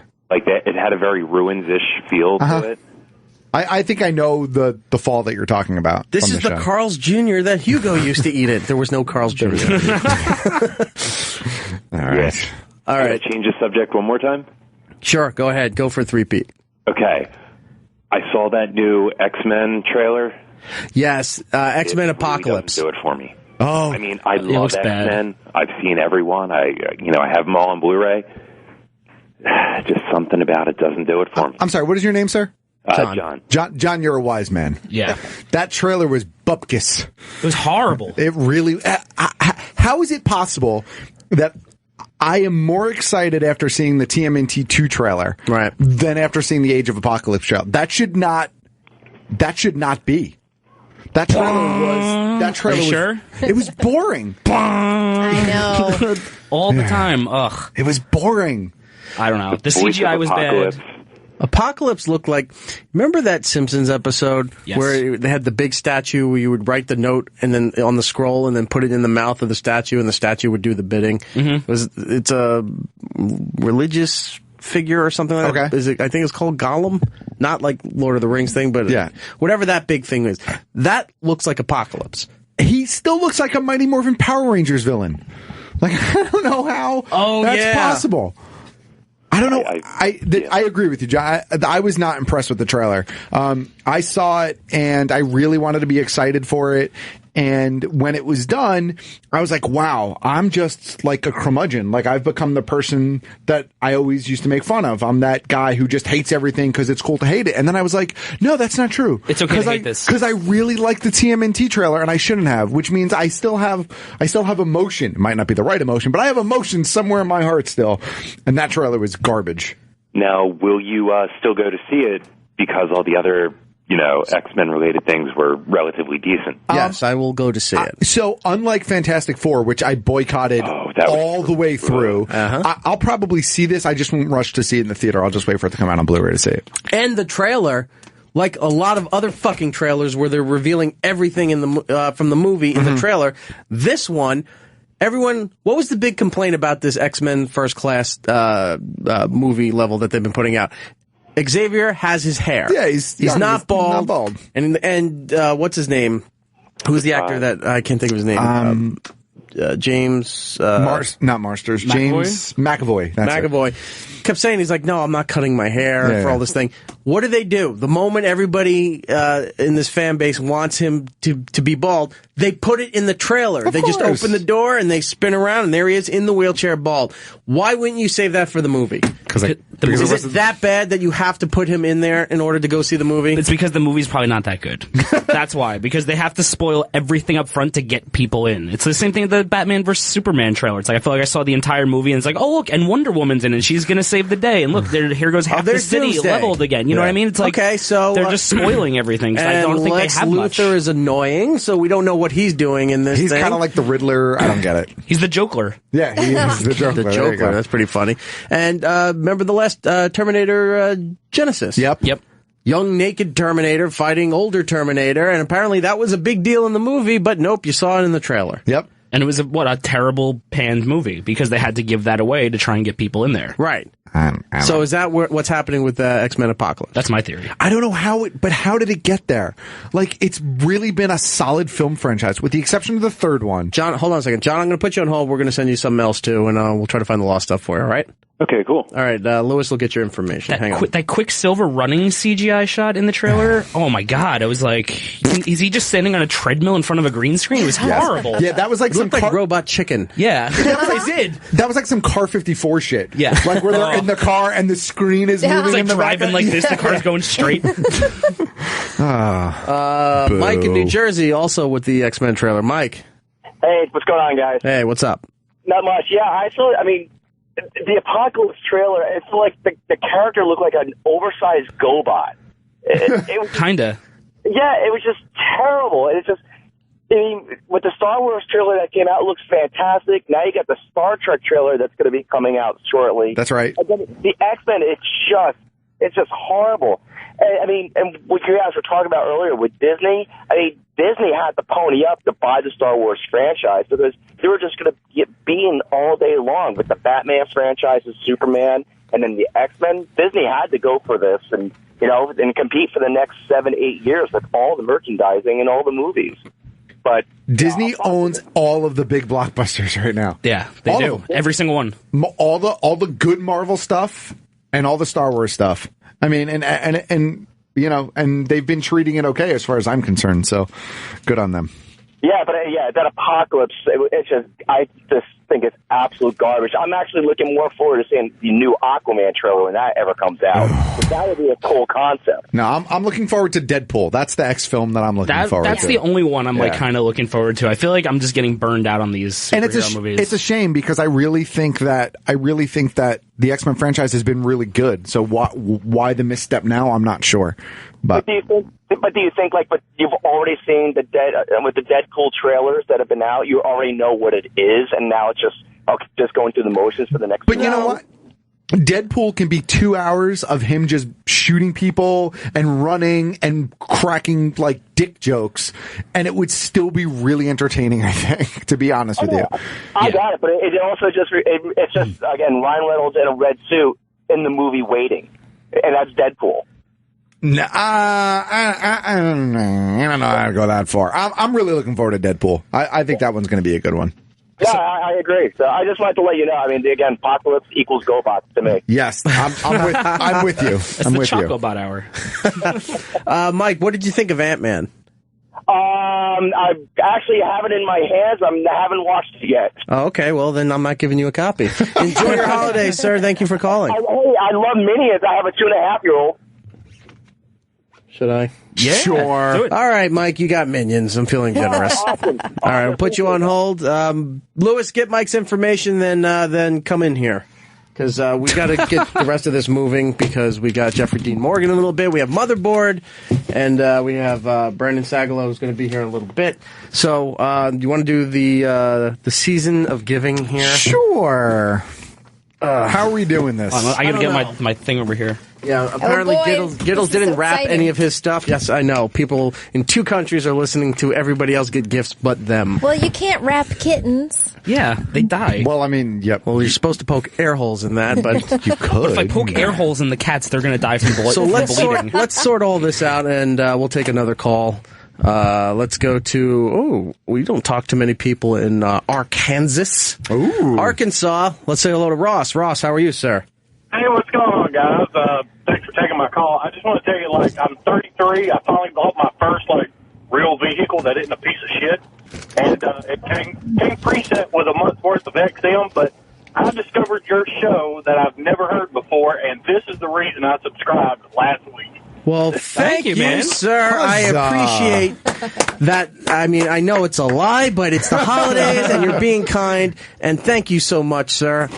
I'm dead serious. I never knew who any of you motherfuckers were, but I really enjoyed it, and so I started subscribing about a week ago. So I keep up the good work. Well, there's other shows on this channel you should definitely check out. A little show called Opie and Jimmy, the namesake for this channel. Sam Roberts is on after us at 9 o'clock Monday through Friday here, so you could check him out. Also, there's a great show called Bennington that does some time here, and a show on Raw Dog as well. Yeah, I'm still kind of surfing the channels, finding new things. Well, you don't have to. I just told you. It's all the same channel. This channel and Raw Dog 99, and then you're good. As long as you're here every Friday night at 6 to 9 p.m. Eastern Standard Time. That I am, and I think it's a great show. By the way, the new X-Men trailer was shit. Nice! Me personally, if he doesn't have the voice of the old 90s cartoon Apocalypse, then I don't give a damn. Yeah, I totally agree with that. All right, Ross, we're going to let you go, but thank you for calling in. And what we're going to do is I'm going to put you on hold, and I'm going to give you a copy of Ant-Man from Marvel, all right? Awesome. I appreciate it. Thanks. And tell 2 friends if you could. I like our new caller. Yeah, man. Put him on hold, and congrats to Ross. Welcome to the world of satellite radio. This is for Lewis, but he had to run in there. I have something for Lewis, too. You want to give it to me, and I'll add it to the pile? Okay, I'll give you that. That's Lewis for Lewis. was really hard to shop for. Why? Because I'm like, okay, first of all, what's Lewis like? He likes the Dallas Cowboys and white girls, and I don't know. Well, you're one of them. I'm a Dallas Cowboy. Did you give an autographed toe picture? That's what I got. That's what I ended up with for everybody. She should have dressed as a cheerleader. I was gonna ask, did you get him a cheerleader? Because that would have been great. I texted Lewis. I'm like, what T-shirt size are you? And he said double XL, and I'm like, wow. No, yeah, but that's no. Hold on. He's not a double XL because of the actual size. He wears them long. That's why he wears it. Still. I don't know. He said it was because of his broad shoulders. I just want to put that out there publicly. Strapping broad shoulders. Sure. But I actually went into a really cool T-shirt store and asked if they had double XL, and the guy looked at me like, what? Like, we don't even order. Yeah. That's what he said. We don't even order double XL. I was like, get some new friends. Like, how do you, but in this day and age, and this is a commentary on America, how do you not have double XL? I know. Everyone's got double XL. That should be like your standard stock size, shouldn't it be at this point? I'm telling you, it was like a joke that I even asked for that. It must have been one of them trendy stores where only skinny people shop. There were all skinny people working there. Yeah. All right, Just while we one wait guy for Lewis running to a come DJ back booth. in, let's go to Scott in D.C. Scott, how are you? Scott, you there? Hello? Hello? Bueller? I guess not. Okay. Bueller? Never mind. Lewis is here. How are you, sir? Hello. Good. You got all that information there. All that stuff I think Matt just handed to you is, that's from Matt and me from there. You, Lisa, that's yours. Oh, boy. I'm not good for decorating, so I just tape boxes closed. You made fun of me not wrapping something. No, yours is worse. Yeah, I know, it is worse. It's far worse. I use the same wrapping paper for all of mine. I made nice edges. Yeah, Took you did. time. What we'll have to do, we'll start with Gittle's stuff first because he didn't wrap anything. So it's just if it's just going to be sitting here awkward while we talk to people, that's not going to be good. So let's just have Gittles give his stuff out, which looks like a insulated lunch bag. It may be from an insulated lunch bag. Oh no! So for the holidays here, I didn't know what. Did you make food? I may have, Eric. Oh yeah. So for the holidays here, I made the same thing for everybody because it was just a little easier, but I made my own homemade condiments. So I have a homemade sesame chipotle mayo here for everybody. Wow. And a homemade beet ketchup for everybody. Wow. I'm actually like super excited for both of those. You have no That's idea awesome. my obsession with Thank condiments. you. Yeah, oh shit. And I have it didn't finish in time because it's still like setting up in my fridge, but I also have mustards that are going to be coming up in the new year too, so it'll be like a full nice. set. So I have all these for everyone. I'm keeping it in the cooler for right now until we have to leave, but Keep them in the cooler. Yes, thank you. this is what I made for everybody. I'm throwing Thank this you. huge stack of gifts in the garbage now. Oh, that's terrible. Well, thank you so much, Yeah. Gittles. That is great. Yes, I figured you guys like food, and I like making food, so it's a good combo here. All right. Well, with that was Gittle's gift to everybody. Let's go over to Lewis there. Lewis has got some stuff. Why don't you open some of that stuff The there? blue one's this from shirt. me. And Yeah, it's while not you a do shirt. that, we'll take a call. Let's go to 347. Who's this? Oh, how are you?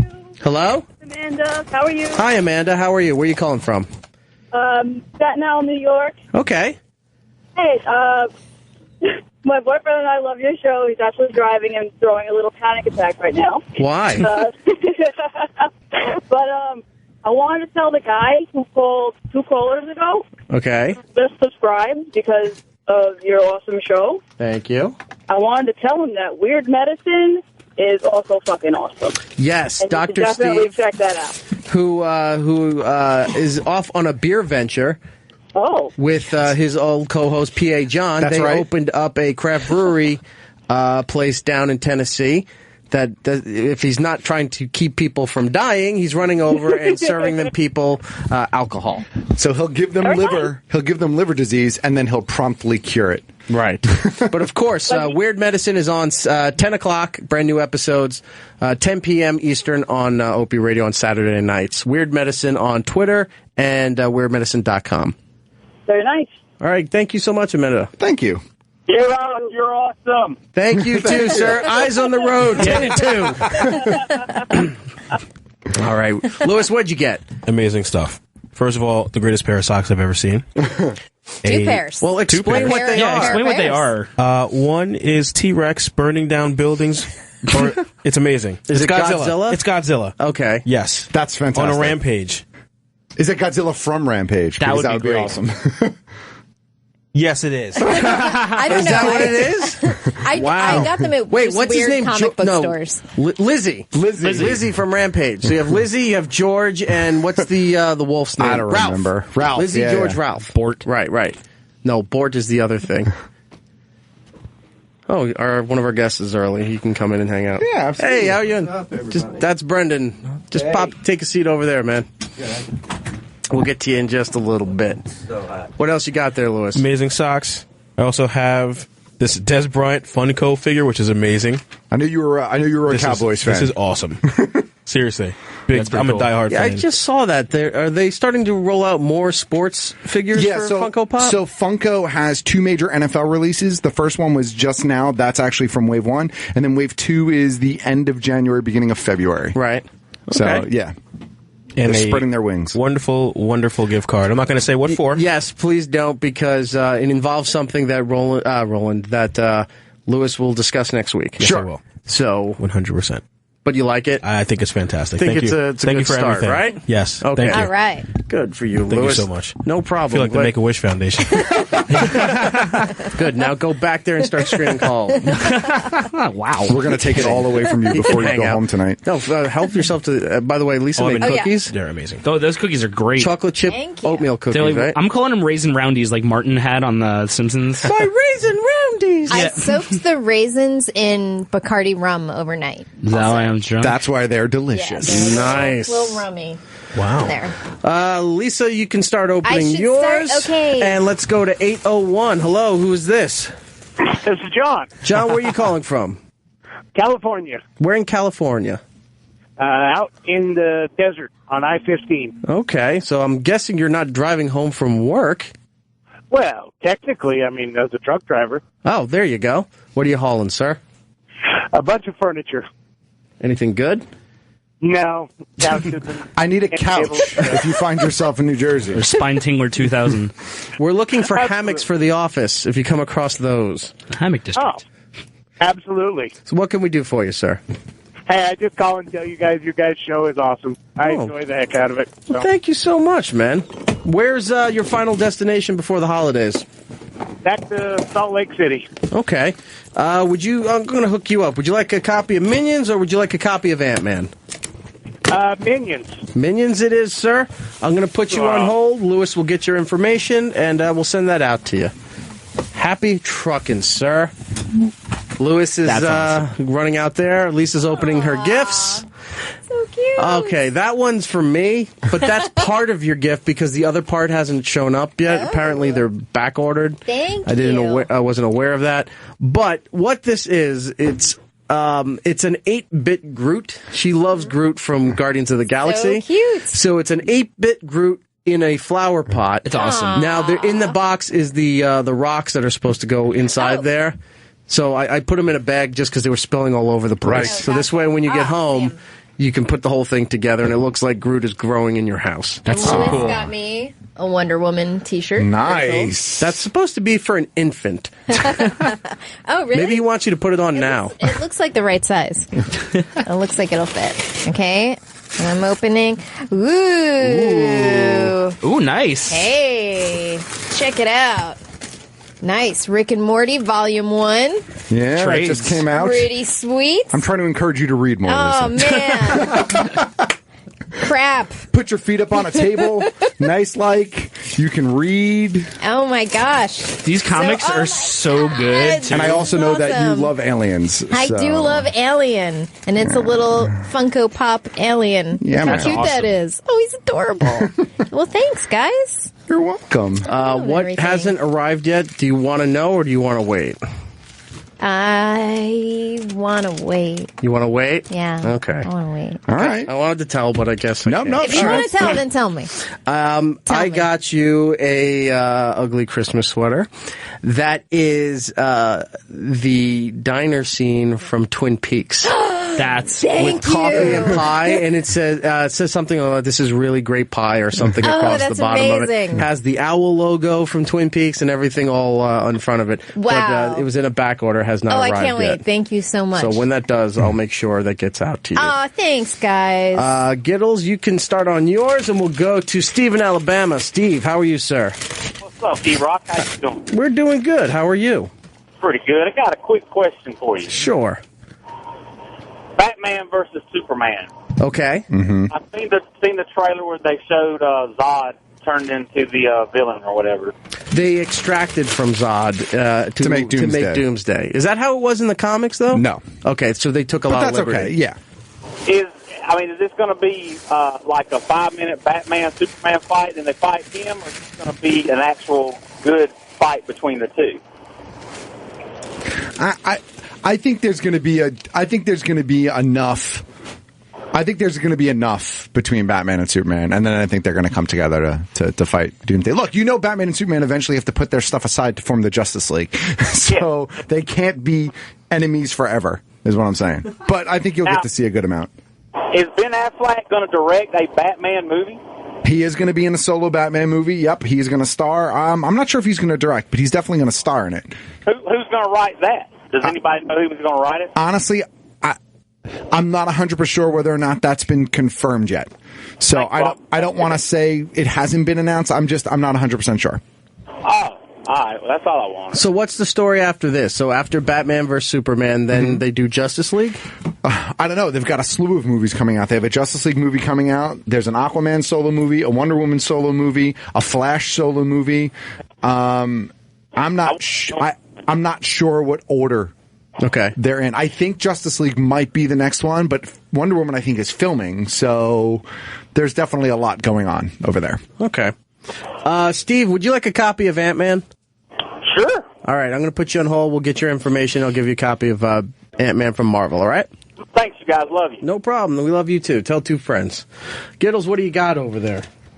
I got this awesome metal Breaking Bad RV, which is pretty fucking sweet, from the movie. Who makes that? Or from the TV show, rather. Green Light Collectibles. Yeah, that's pretty badass. It's pretty heavy, too. Like, feel this thing. No, I can see pretty it. Cool. And then I got this awesome I'll Be Back Jesus Terminator shirt. Nice. That could be the greatest shirt I've ever seen. From Lewis. Yeah, I threw it right on because it's fucking rad. All right. And you have a bag there, too, right? There's another bag here. Bring that up there and open that up. All right, let's see what we got here. Watch the seltzer. No, the seltzer's empty. Okay.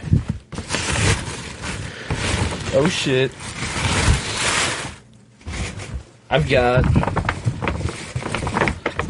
an old school Xbox 360. Fuck yeah, man. This is awesome. It's not old school yet, but it's a brand new Xbox 360. Wow. This is awesome. Bringing Giddles into the modern age of video games. I'm getting there. I'm slowly getting there with video games. Well, that's from Matt and myself. Oh, thank you so much. And we were debating on, look, we needed to get you up to speed, but we didn't know if we were just going to jump you right into the Xbox One world. So we figured we'd get you the 360, which is still sort of relevant. Fuck yeah. And there might be something else in there for you, too. Dude, this is so awesome because I've been playing Fallout 3 on an Xbox 3. That's my other roommate's. Yeah. And then he takes the living room, so I can't play it. Yeah. So now I can play it in my room. Right. And never have to come out. There you go. You can become a shut-in the shut-in you'd like to be. Fuck yeah. There's something else in there. Oh. Let's see what else we got in here. Hold on. There is a collectible film cell. Wait. Oh, that was not supposed to be in that. I think that fell in. No, that I was throwing out Interstellar, and that's what came with it. Well, I will take the collectible film cell. That's an actual 70 millimeter print. That's stocking stuffer. Sorry. Oh, man. Hold on. Wait. This is actually kind of cool. Matt Damon. All right, forget that. We got to move on because we got to get to Jeffrey Dean Morgan in a few minutes. Let's see what we got here. Jeffrey Dean Morgan? Dean Miller? Oh, sweet. All right. Got some Red Dead Redemption, Half-Life 2, introducing Portal, which is awesome because I love Half-Life. The orange box, which is very hard to find nowadays. The orange box is what introduced Portal. Right. And that's one of my favorite games. I'm telling you, if you play that game, you'll get sucked into it. You'll love it. Everybody has told me that if I play Portal, I'm going to get sucked into it. And if you like it, then we'll get you Portal 2. You like Escape the Room? You'll like Portal. Yeah, I feel like that's the entire game, right? Yeah.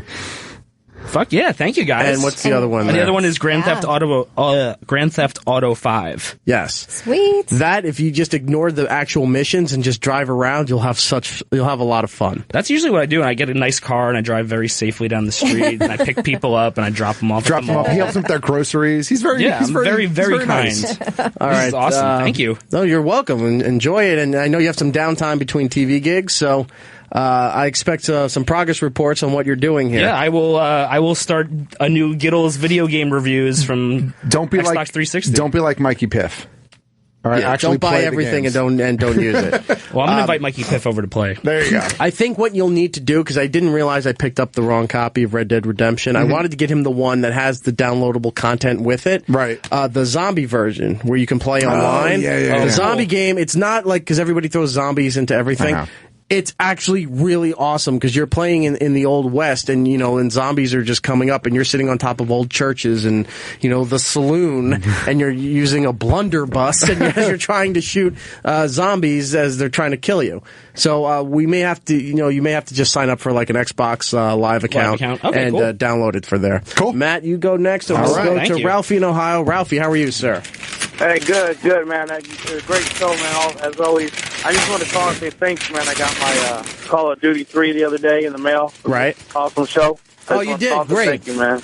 Good. Like early Christmas gift, man. It was awesome. An example of some of the gifts that we send out actually going to the people. That is great to hear. It was awesome. I was all excited, man. Thanks a lot. You're the best. No problem, man. Enjoy it, and happy gaming. Hey, and by the way, I know it's been a while, but I just got to see it the other day. Finally came out on Redbox, that Pixels. That was a horrible movie. Which one? Horrible. That Pixels movie. I didn't think it was that bad. I mean, I got the story was kind of dumb, but I thought the video game features in it were actually pretty good. I did like that, too. Yeah, I like the video game parts of it, but the story, I'm like, this is a weird story. A crazy story. Spoiler, they kill off Qbert, and I was kind of pissed. I want Ready Player One. That's what I want. Yes. Well, that's coming. Spielberg, right? Spielberg, yeah. Okay, so next year or 17? 17, because it hasn't even started. Sarah, wait for Ready Player One. You'll be very pleased if Spielberg does the job that we all hope he does. Yeah, for real. Thanks again, man. Thanks again for the game. It was awesome. No problem. Joe in Illinois. Joe. Hey, yeah, this is Joe from Southern Illinois. Hey, what's up, man? Just want to let you guys know Merry Christmas, and I listen. I'm a truck driver, so I listen all the time. My station's either on this or the trucking channel. But I got a question about toys, and I knew you guys would be the ones to ask. Sure. Well, I've never bought like an action figure or nothing like that.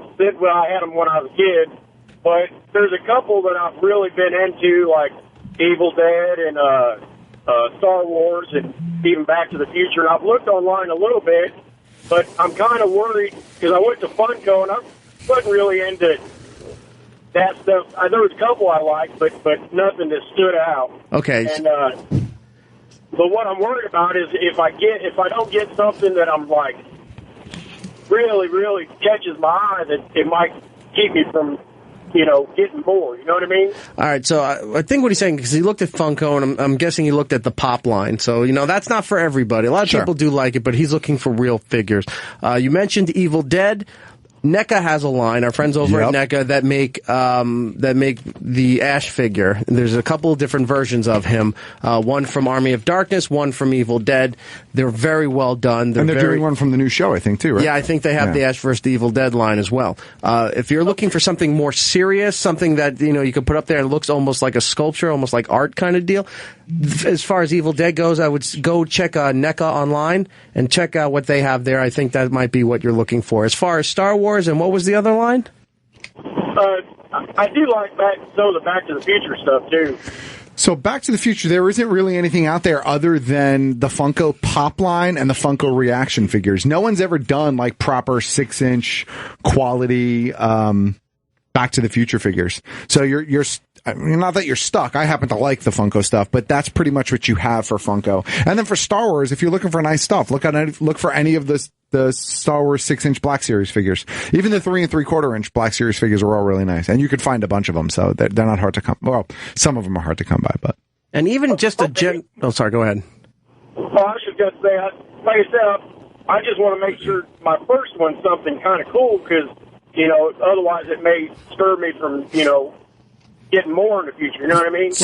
So then Star Wars 6-inch, NECA, Ash versus Evil Dead, or Eve Ash, and then stay away from Back to the Future maybe for right now. Instead of having to know exact names of toy companies, for anybody out there, if you're looking to find anything that you might be interested in, a great place to start is Amazon. Yeah. Just type in whatever the franchise is and then just put figure and see what comes up, because they carry a whole bunch of stuff from all different toy companies, and if you see a specific figure like, I like that, check who the maker is, go to the maker site. They may have a whole bunch of other stuff that you like in that style, and that's where you go. Okay. And if you have any other questions, you can hit me up on Twitter. I'll respond back to you. Geek Stuff OG on Twitter. I'll get back to you. All right, buddy. Thank you. Cool. All right. Happy trucking, sir. All right, Matt. Let's see your stuff, and then we got to go to break. I got this awesome print from Lisa.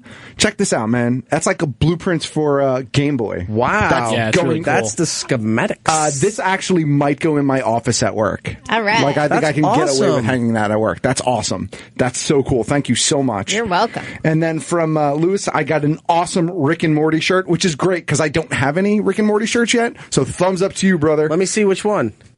Is this the porthole one or? Oh, that one's pretty cool. Yeah. Oh, that one's great. Yeah, that's great. That's great. That's fantastic. So I think I'm bringing that to Florida with me. Very nice. There you go, man. Very excited. So you got the schematic, you got the shirt. I got the condiments. I'm good to go. And then you got this here, which I didn't give to you because half of it you couldn't wrap. Oh, jeez. There you go. Well, that's a open big that one. up. Awesome. That's awesome. Well, I'm going to terrorize my family with this. This is the Disney Jakks Pacific. What is it, like 18-inch, 20-inch Kylo Ren figure? That's fantastic. Now, the 3-sided lightsaber is actually still sealed at the bottom. Oh, okay, you have to take it and put it together so it together? sits in his hand. All right. Yeah, they took it all apart so that kids wouldn't steal the lightsaber. Them thieving kids are a bunch of rat bastards. All right. What else we got here? He's as tall as me. Probably fits into that shirt. But That you know would what, be though? a sex doll for me. Your feet are nicer. So, yeah, whatever. He gets a 1. That's all I'm saying. Well, you don't know who Kylo Ren is. She may have nice feet. Oh, nice. So Ant-Man on Black Ray. Yes. Did you notice it's the black case? Yes. Apparently this is harder to come by now. Like it's Black some Ray? weird. Well, it's Blu-ray, but they put in some weird black packaging, and it's become a collector thing. They had to re-release it in regular blue packaging now, and there's people online like, I want the black one. To me, as long as nothing. the DVD is great, yeah. Arrow Season 3, which is fantastic because I need to rewatch them all again anyway because I'm obsessed. Yeah, for those who don't know, Matt is a huge, not even before the TV Long show. before the TV show. Matt is a diehard Green Arrow fan. Oh, I like nice. that wrapping paper. It's so shiny. It is shiny. This is the Disney Infinity Darth Maul figure. Oh, cool. I don't play Disney Infinity, but I collect Darth Maul. Seriously, I have a bunch of Infinity figures now for characters that I collect. I got to move Kylo Ren because I can't see you. No, I like it that way. And so yeah, the sculpts and the paint jobs on these are really, really well done. So that's awesome. Thank you very much.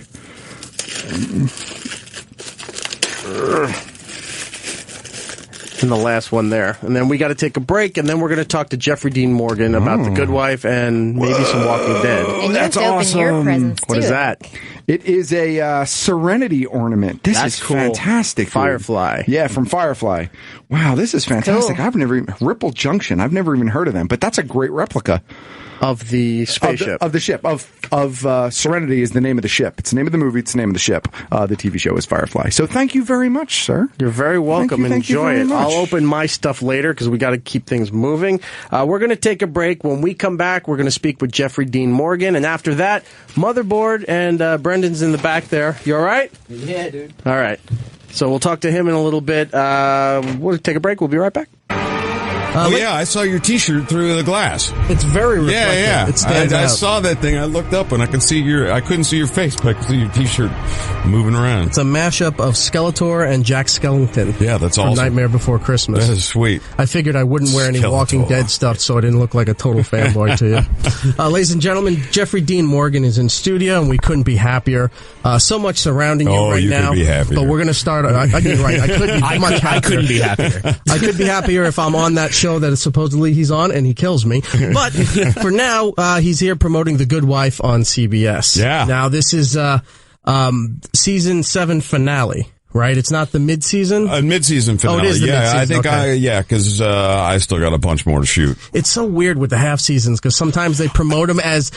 See, you're thinking like, wait, the season's ending in November and December, and then all of a sudden they say mid-season finale or fall, winter finale. Like there's all different names for it. I find it very fucking frustrating myself. It didn't used to be like that, and now, I don't know when shows begin and end. And as an actor, you're like, well, did we get a break? Can I have a fucking vacation? Since obviously we're having a vacation right now for the next 3 weeks.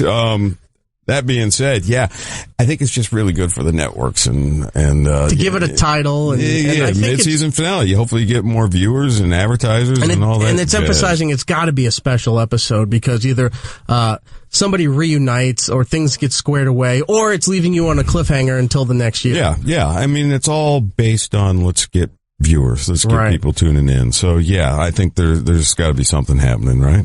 So where are we at with you? Because your character was only just introduced in season 7. Yeah. So you're there and you're done.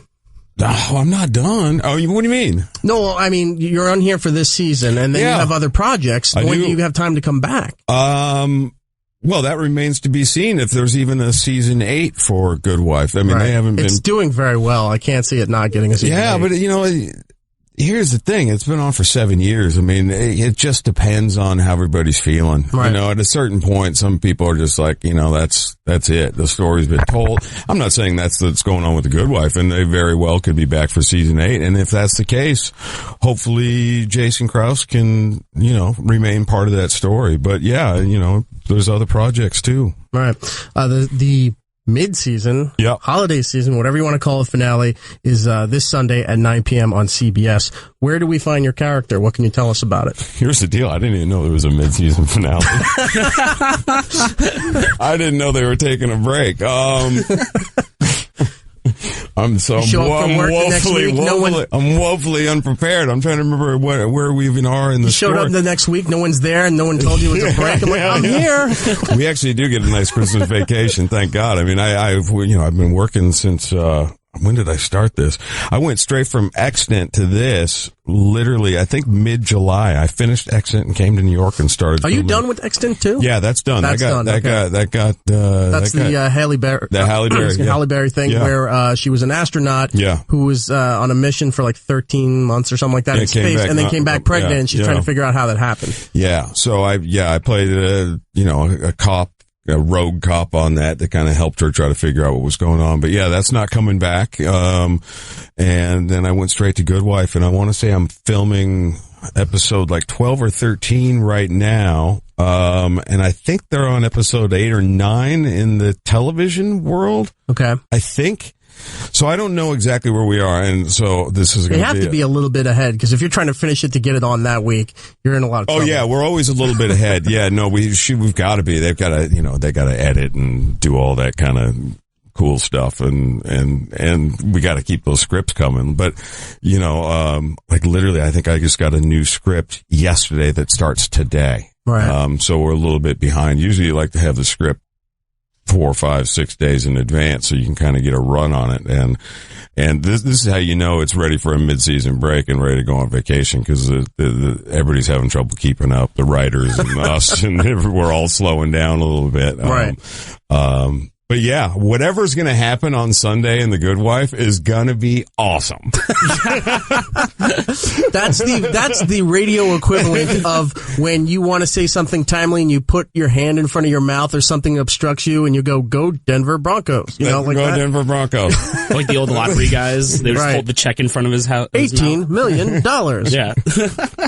Exactly right. How do you like doing this character compared to a lot of the other things? Because you're an investigator. I like it. In this show. I play an investigator. I think what initially drew me to it, because I'd never watched the show, which really just indicates that I'm busy, not that I don't like television. That's fine. Most people in TV don't watch TV and they don't watch what they're on. Yeah, no. So that's the right answer. I've seen some stuff that I've been in, but I can't like tune in every Sunday to, and plus I was just there. I saw it. I was there. I know the story. Right. You know what happens. I kind of know what happens. And then I just judge myself too much. It's hard for me to watch myself because I'm like, well, that was a dumb choice as an actor. What were you thinking there? So yeah, it's not fun for me to sit and view myself. What was the fucking question? This character that you're playing compared to everything else that you've done. Being the investigator. I've been cops and investigators before, and I think kind of what is fascinating about this guy is his background, which we're finding out more and more as the show airs. But he's an ex-lawyer who was disbarred because he beat the crap out of a judge. So immediately that kind of tells you a little bit about this guy and you know, the no BS quality of him and the fact that he could be potentially dangerous, especially for Juliana Margulies' character, because there's also some sparks there going between the two of them, and where that goes, you're just going to have to keep your eyes on the show. But there's a quality of, we don't know who this guy is yet, and I think that's the quality that I enjoy playing the most. You seem to play these roles rather well, where you're the guy that nobody knows really what you are yet, because your next role is exactly the same thing. Yeah, I like being. You're in a great position. It's been a good little run. It's been a good little run, and as an actor, that's the kind of stuff you like. I mean, the next role you're talking about. We can talk about it. I mean, you know, it seems to be on the conversation of choice these days, right. Anyway.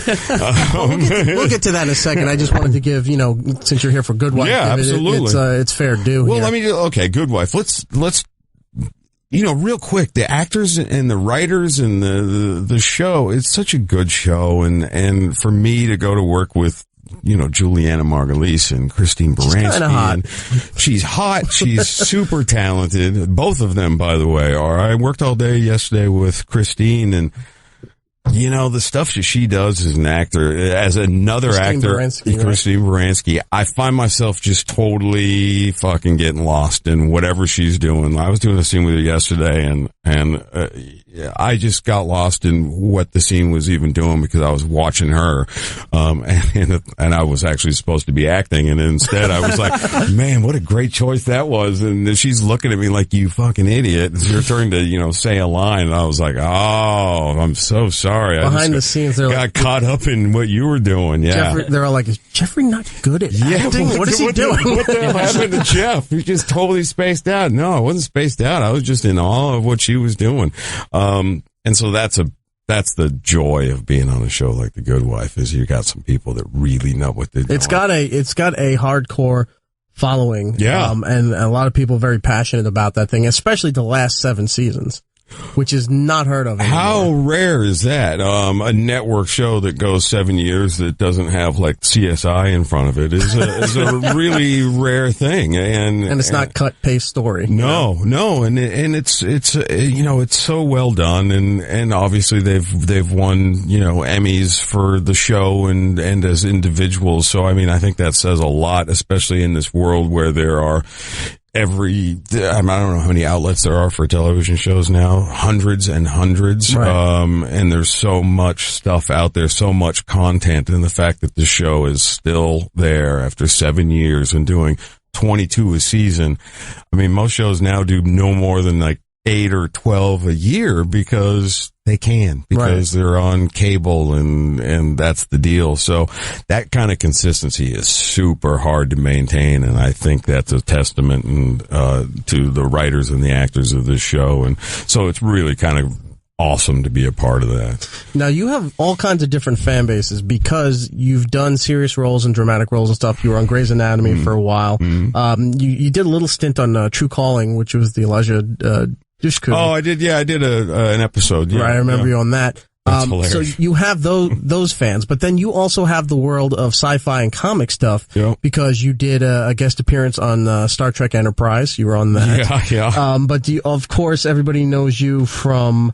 Well, I guess I didn't say Supernatural. They know you. You were very well known on there. Yeah. And you were the comedian on Watchmen. That's right. And it's kind of hard. Losers and yeah, I've done quite a bit of the comic book world, and Supernatural is a huge thing. I just actually got back from, I did like my second convention, Supernatural convention, which is something to behold. I'd always said no to them because I had no clue what they were and how many people were. Oh, you're going to learn fast. Well, that's what I'm hearing. Yeah. That's what I'm hearing. There's not going to be a point where, look, I'll say this.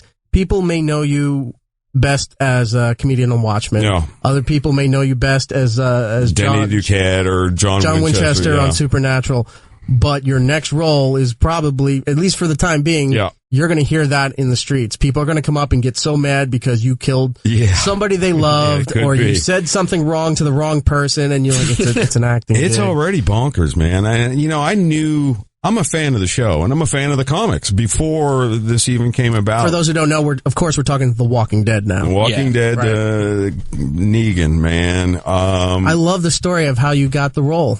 I mean, it's everywhere that they were pitching. An agent or somebody called you and said, "Hey, they have this role. It's a bad guy. We're not sure who it is." It's yet. a true and story. You knew man. right off the bat and said, "I am fucking doing this role." That's the fucking truth. My agent manager got on the phone with me. They're required to tell me of any offers that come in, and they called, and I'm not sure that they were convinced that it was something I should do, just by the tone of the initial conversation. But it went something to the effect of, "Hey, so The Walking Dead called and they have offered you this role, and it's to be a big bad on the show." And I know the show, and I know where we are in the show, and I know who's fucking coming. Yeah. And so I'm like, "Is it fucking Negan?" And they're like, "We don't know. It's like a secret, and we're gonna have to call." And I'm like, "No. This is fucking Negan." Yeah, and getting the fucking out. Like, how are they going to deal with his dialogue on the show? Because every other word out of his mouth is fuck. In the comic literally, books, every other word is fuck. Fucking, fuckity fuck. Yep, fuck, fucking No, it's a thing. It's part of him. It's part of his language. And in talking to... I'm guessing it's going to be a lot of damn it, goddamn it, around that line.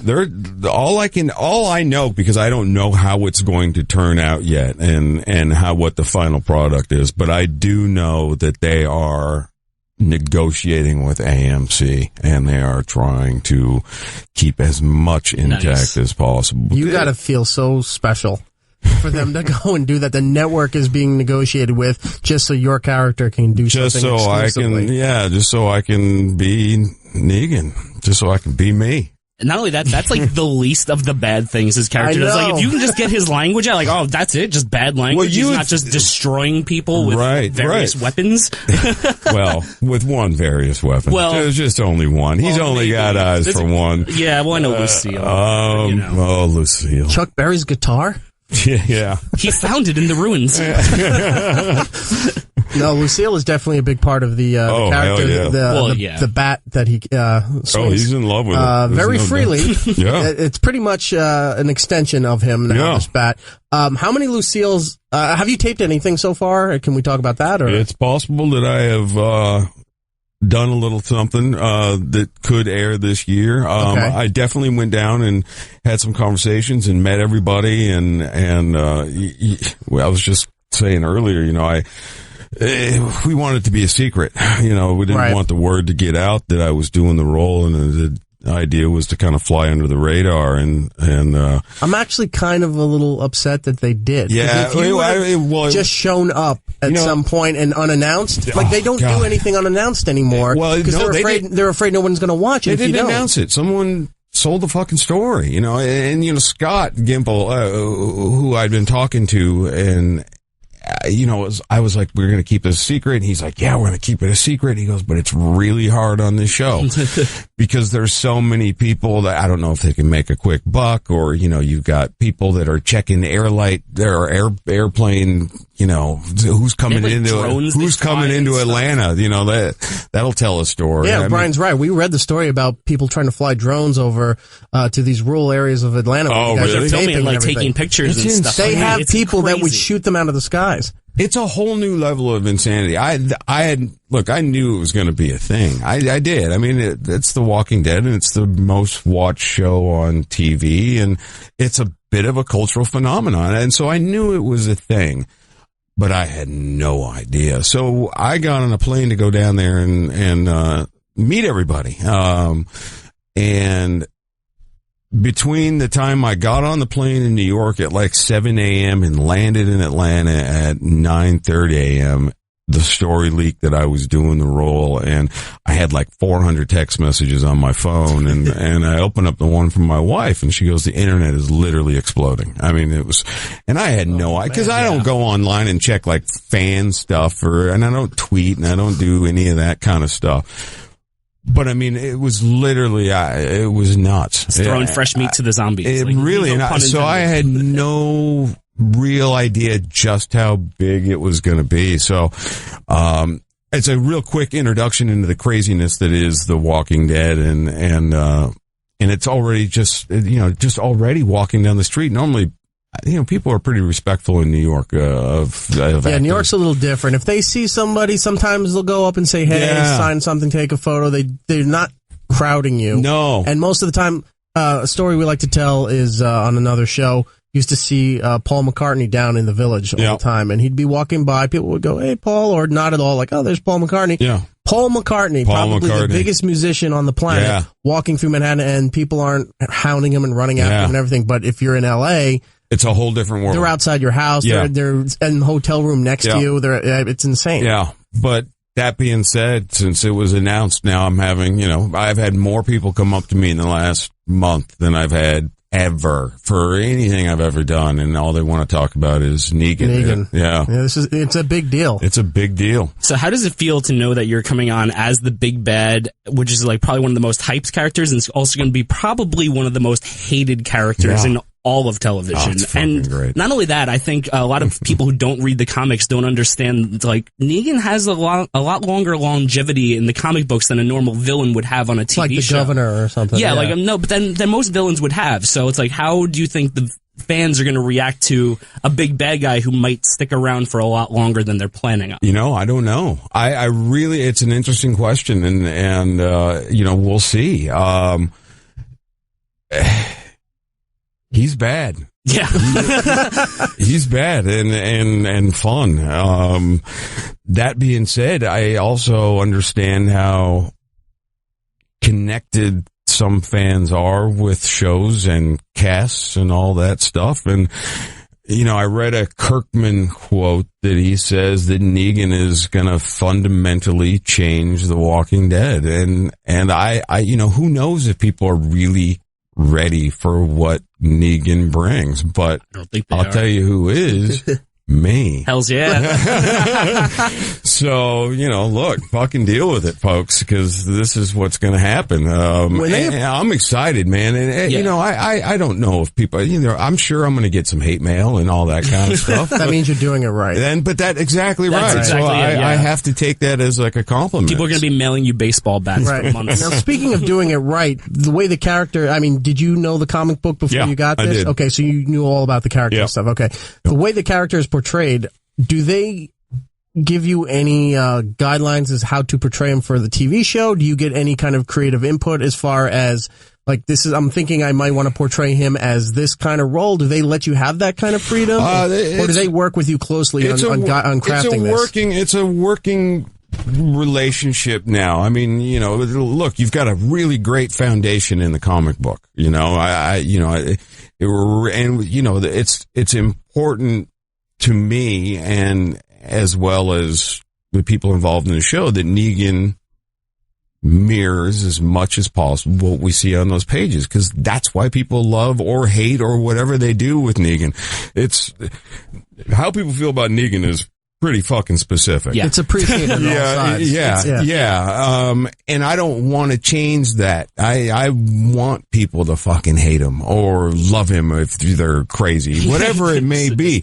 But there are things that you have to interpret between each panel of that comic book in bringing him to life. And I think that it's important that I work with Kirkman and Scott Gimple and these guys, and I love working with them and figuring out how to bring him to life the best way. But that being said, I think my goal is to bring what you see in the comic book to life as closely as possible. I do not want to deviate from what we are seeing here and reading. So it's going to be interesting because, we've already touched on the fact that he has a certain way of talking, for instance. I don't want to change that.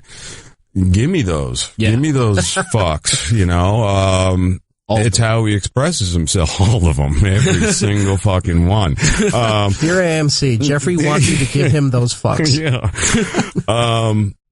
But I think it's, in answering that question, it's going to be a big team collaborative effort, which I love. And I think the guys that are doing this show, cast, crew, all of them are writers, and they're all keenly aware of what this character means and what he can bring to the table. And it's important that we do it right. And I think I just want to play homage to what Kirkman has created and make sure we get that right. So as close as possible, man. Unfortunately, we're running out of time with you, Jeffrey. I could sit here and talk to you forever. I'm sure Giddles could too.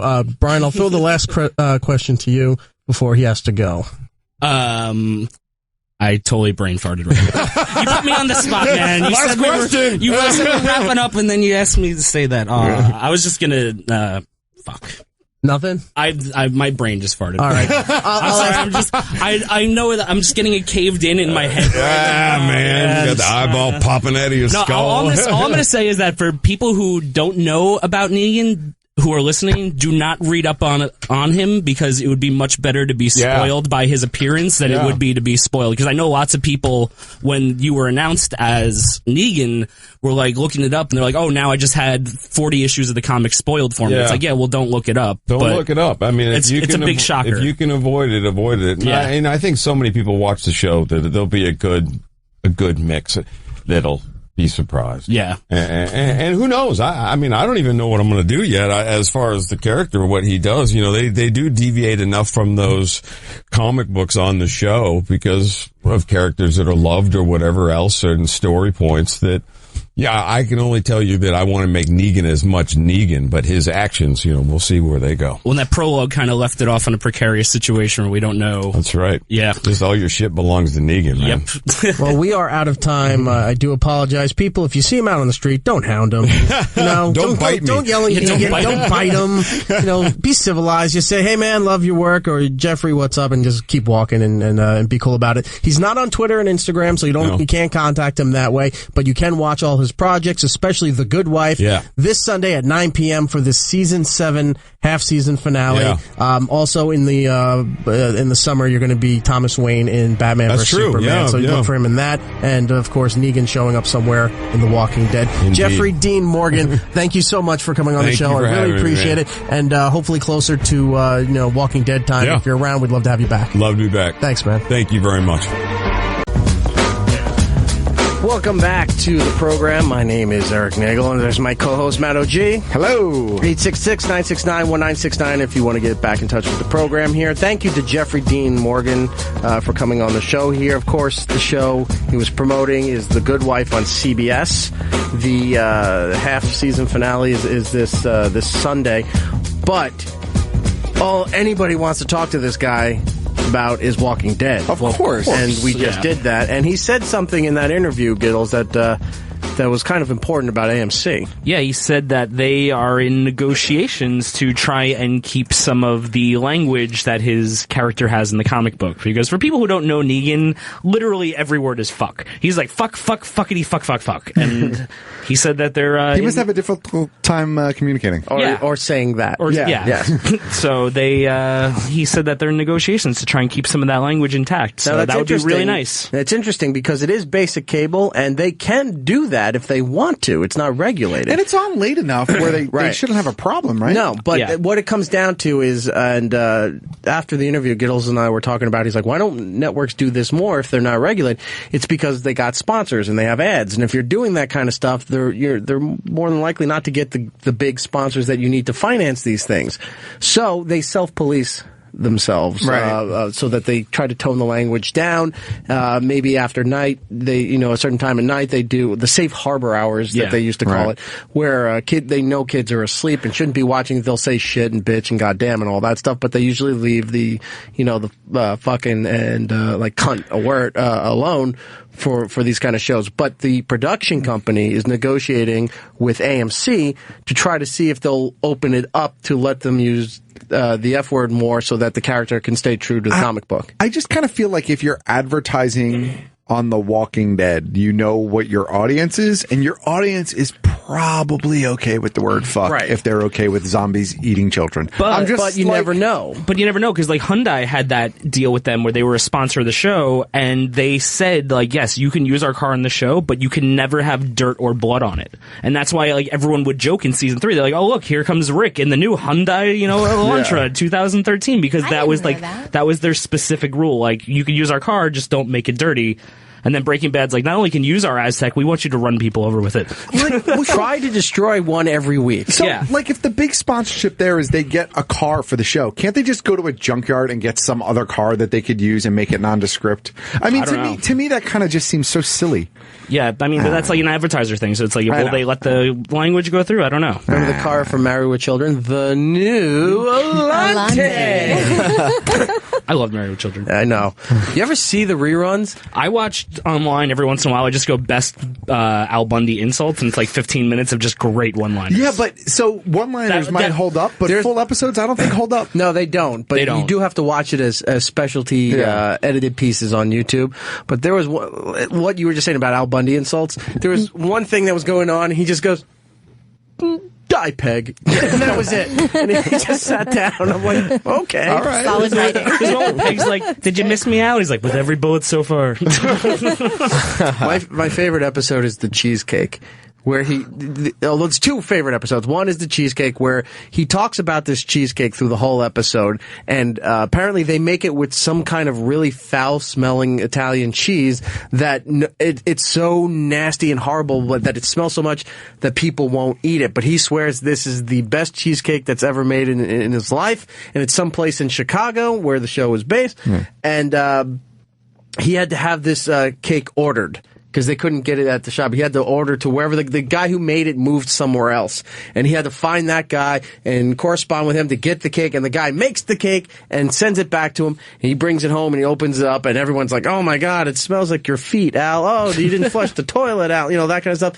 And he's got, his bib, he's got eating gear, everybody's running away. He goes to he's like, oh, forgot something. And he goes to the kitchen, and as he does it, the dog comes and starts eating the cheesecake. And he turns around and sees that, and then I think they implied that he killed the dog. And I was like, this episode is amazing. And of course I'm 10, when this is on. And the other one is he's looking for this oldie song. This, I guess it's a Motown song. And all he knows about the song is just this little, tone in his head. So he's going around to record stores going, him. And everyone's looking at him like he's retarded. And he's just walking around, he's sitting there, he's doing this and that. He's like, him. And everyone's just so sick and tired of Al trying to find this song. And then he finds the song. It's on a 45. He bought it at a record store. He brings it home on a pillow. He had, a seatbelt strapped into the car, puts it down, and then somebody came over in the house, Kelly's boyfriend or something, sat down, put his feet up, and crashed the 45 right on the pillow there. And he beat the shit out of the boyfriend and threw him out of the house. Al had anger issues. Al had a lot of It was a great show. It did show that if they tried any of those jokes nowadays, they'd be like, what is wrong with these people? Like, this is fucked up. It wouldn't fly, is what you're saying. If you can find Married with Children, it's, the DVD sets are out. But I don't know what networks actually carry it now. Is it on Netflix or Amazon?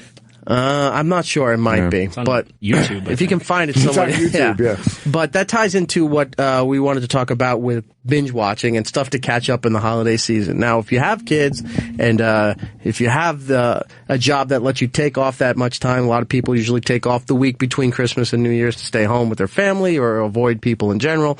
This is the time when you want to catch up on things and not have to deal with the outside world. So we've decided to put together a bunch of stuff here that we find interesting, stuff that we like, that we're suggesting to you. Plus, we'll take your calls, 866-969-1969. If you got stuff for us or for the listening audience, that a show, a movie, something that you really enjoy that you want to tell everybody about, that maybe they should get on board here.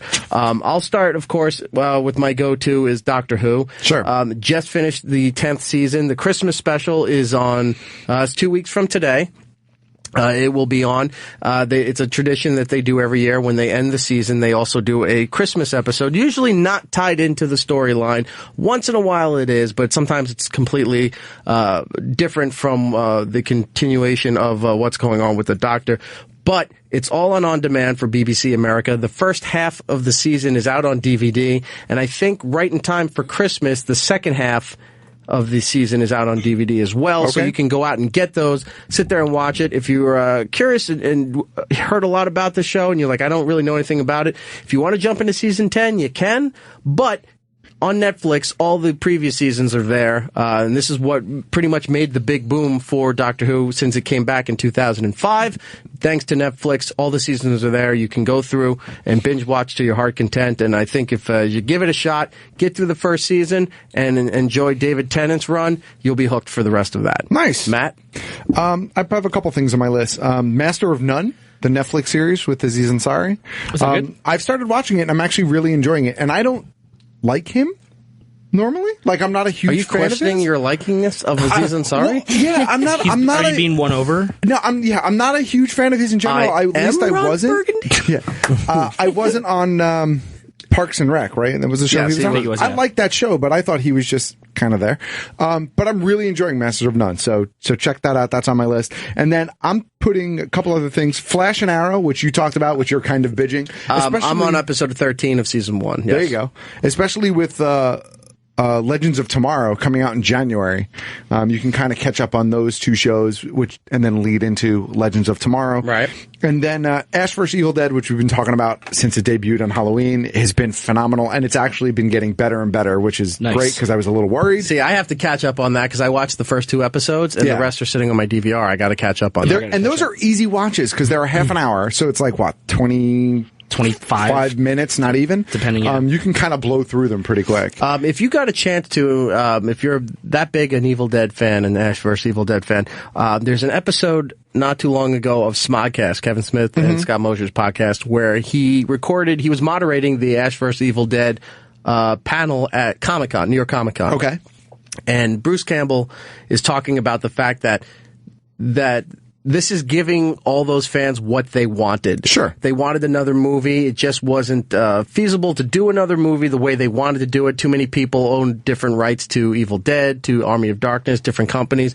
By doing it this way and doing it on Stars, you're getting a mini movie every week. They're not holding back. They're throwing all punches with this thing. Violence, language, everything that you want, that you would expect in a movie, you're getting in the TV show. So don't think that just because it's on television that it's toning it down. It's not at all. I'm a big fan of the movies. I actually think the show is better than the movies.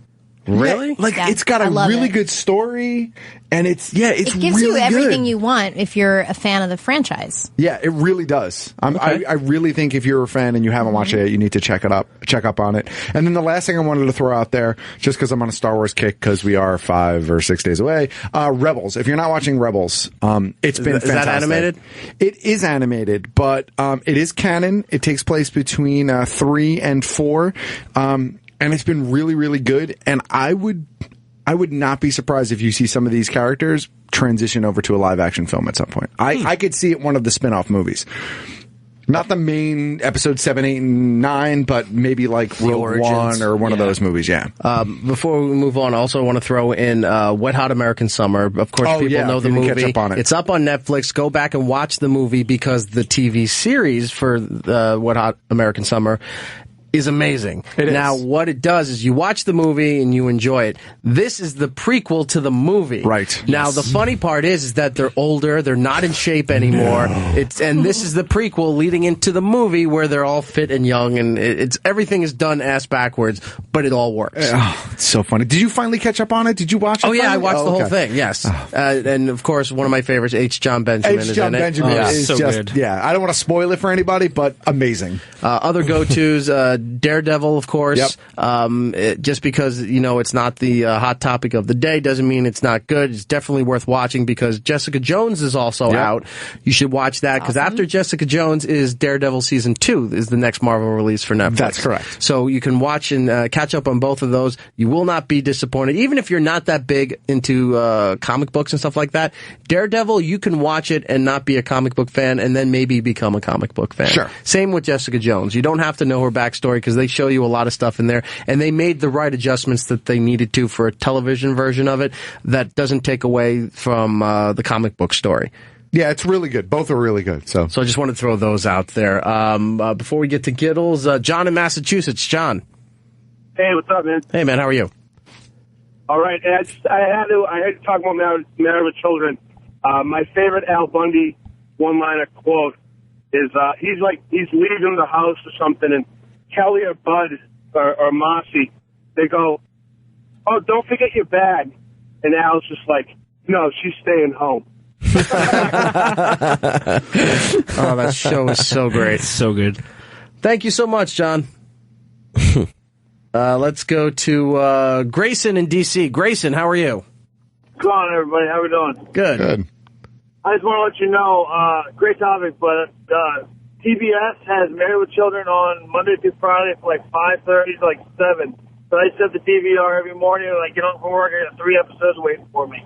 5:30 to 7 in the morning? Yeah, it's just DVR. You know, they're hiding it. But what they do, they start at the first episode of the season, and it rolls the entire season, and once they're done, they start all over again. So get the first week or two, because that's the first 2 seasons. After that, it's great again. Okay. Sweet. Cool. All right, thanks, Grayson. We'll look for that. Let's introduce some of the other people that we have here in the studio right now, so we can get everything moving here. Our old friend Nicholas from Motherboard is back. Hello, sir. How are you? Hey, guys. How's it going? How are you doing? Not bad. Not bad. It's crazy out there with the tree. I used to work at News Corp, and I forgot how bad it gets. The traffic and everything around here. Yeah. And not just the driving traffic, the foot traffic. The foot traffic. People are assholes. That's worse than the cars. No, that's worse. Yeah, that's what I was Green light, fuck it, still crossing 6th Avenue. Don't care. Walking around with selfie sticks, I just want to kneecap all of them. I actually saw a couple guys with selfie sticks. Yeah. All right. If you see a couple guys impaled with selfie sticks, I'm going to be 5 blocks ahead of them. And, real quick, Motherboard got a big break with, for Christmas stuff and everything. A lot of people get their kids VTech stuff. Right. Which is electronics, educational, software and products it's better than, giving them a Game Boy or something like that. My kid has a depending VTech. on the age, right? Yeah. But they just broke a big story with VTech. Our cybersecurity reporter, his name's Lorenzo, he broke Thanksgiving week that hackers had managed to break into VTech servers, finding all sorts of pictures of kids and their parents and all sorts of private information. And that story blew up and it was all over the place. And that was literally the guy who sits across from me in the office who broke that. Wow. That's pretty cool. Yeah. So it's not a cool story. No, it's not a cool story. That's a crazy story. Kind of cool. So what do they do about it? The company pretty much panicked. Initially, they said that, it was only, I think the number they gave was like 200,000 people were affected. That's still huge. Then 2 days later, it was like 6 million people were affected. They took a whole bunch of websites down. The company's based in Hong Kong, so maybe like a translation issue going back and forth between our reporter, but they're not really handling it all that well.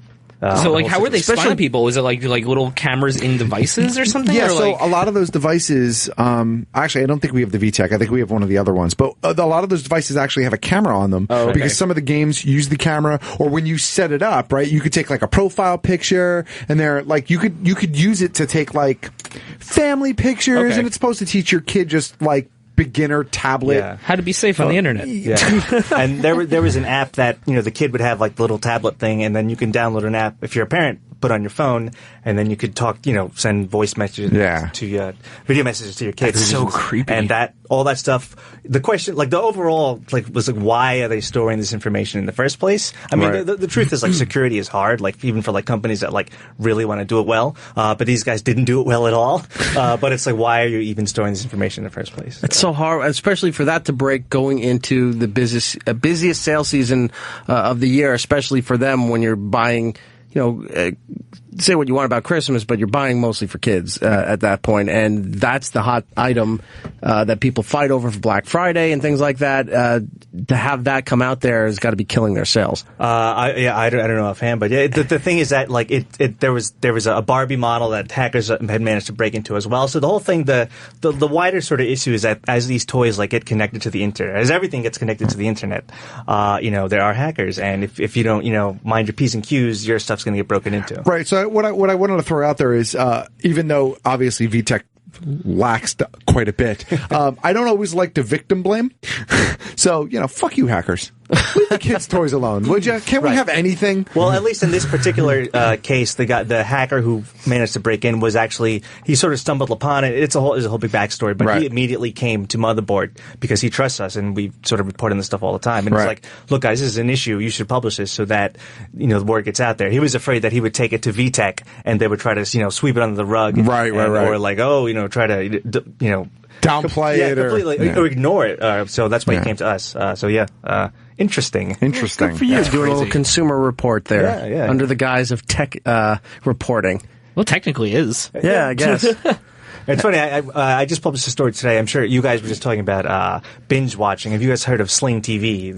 I've heard of Slingbox, right? Yeah. It's made by the same company. It's a OTT service. There's apps for like Roku and phones and whatever. And basically for $20 a month, you can get like ESPN, HDTV, Food Network, all the sort of the basic channels. Right. The idea is that if you're a cord cutter and you don't need 200 channels, you only want a couple, for $20 a month, you've got a core group of channels. And so we just ran a story today where for the past like 3 or 4 months, people have been complaining that like, how you watch TV and then the volume is whatever, and then the commercial comes on and the commercial's like significantly louder. Yeah. These complaints have been ongoing for like 3 months and the company haven't really addressed it. They keep telling people like, oh, we're working on a fix or whatever, and like we decided to blow it up today because it's like this has been going on for so long and people are starting to get frustrated. Well, the networks have been dealing with that for a long time. They actually had to, the government had to step in and regulate the fact. There's something called the Calm Act, which the FCC went into effect late 2012, that if you're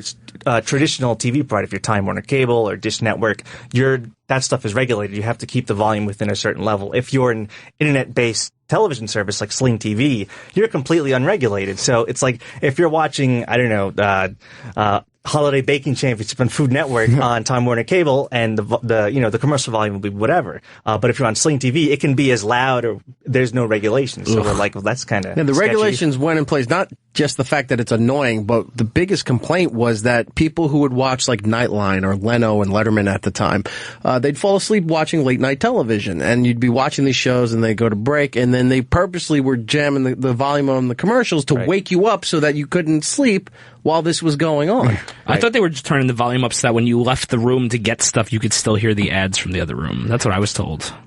Like, seriously. You were told wrong. Wow. It is such a different problem than what we were just talking about. Like, one is the commercials are loud, and another one is like they're spying on your children. That is true. We have a wide variety of topics. You don't know what to be angry about. Everything is the internet's answer. And that is our friend Brendan Sagalow. What's your Twitter and everything?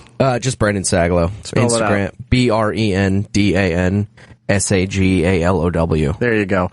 Where can people find your dates and stuff from where you're performing? Just go to, BrendanSagalow.com, but I'm so fucking bad at that. So don't go to it. And because instead you'll just insult my website. But if you're on my Twitter, I always post up where I'm going to be at. I didn't realize this, and Brendan didn't realize this either till he walked in, that he's on the same level as us with all these things. And he walked in and he saw the Star Wars stuff, and he goes, "You guys like this stuff too?" We're like, "Yeah." Like a moth to a flame. I feel like when you go into kindergarten and there's another kid like eating alone. crayons. Just alone. Like, you like paste? I like paste. We could be paste friends.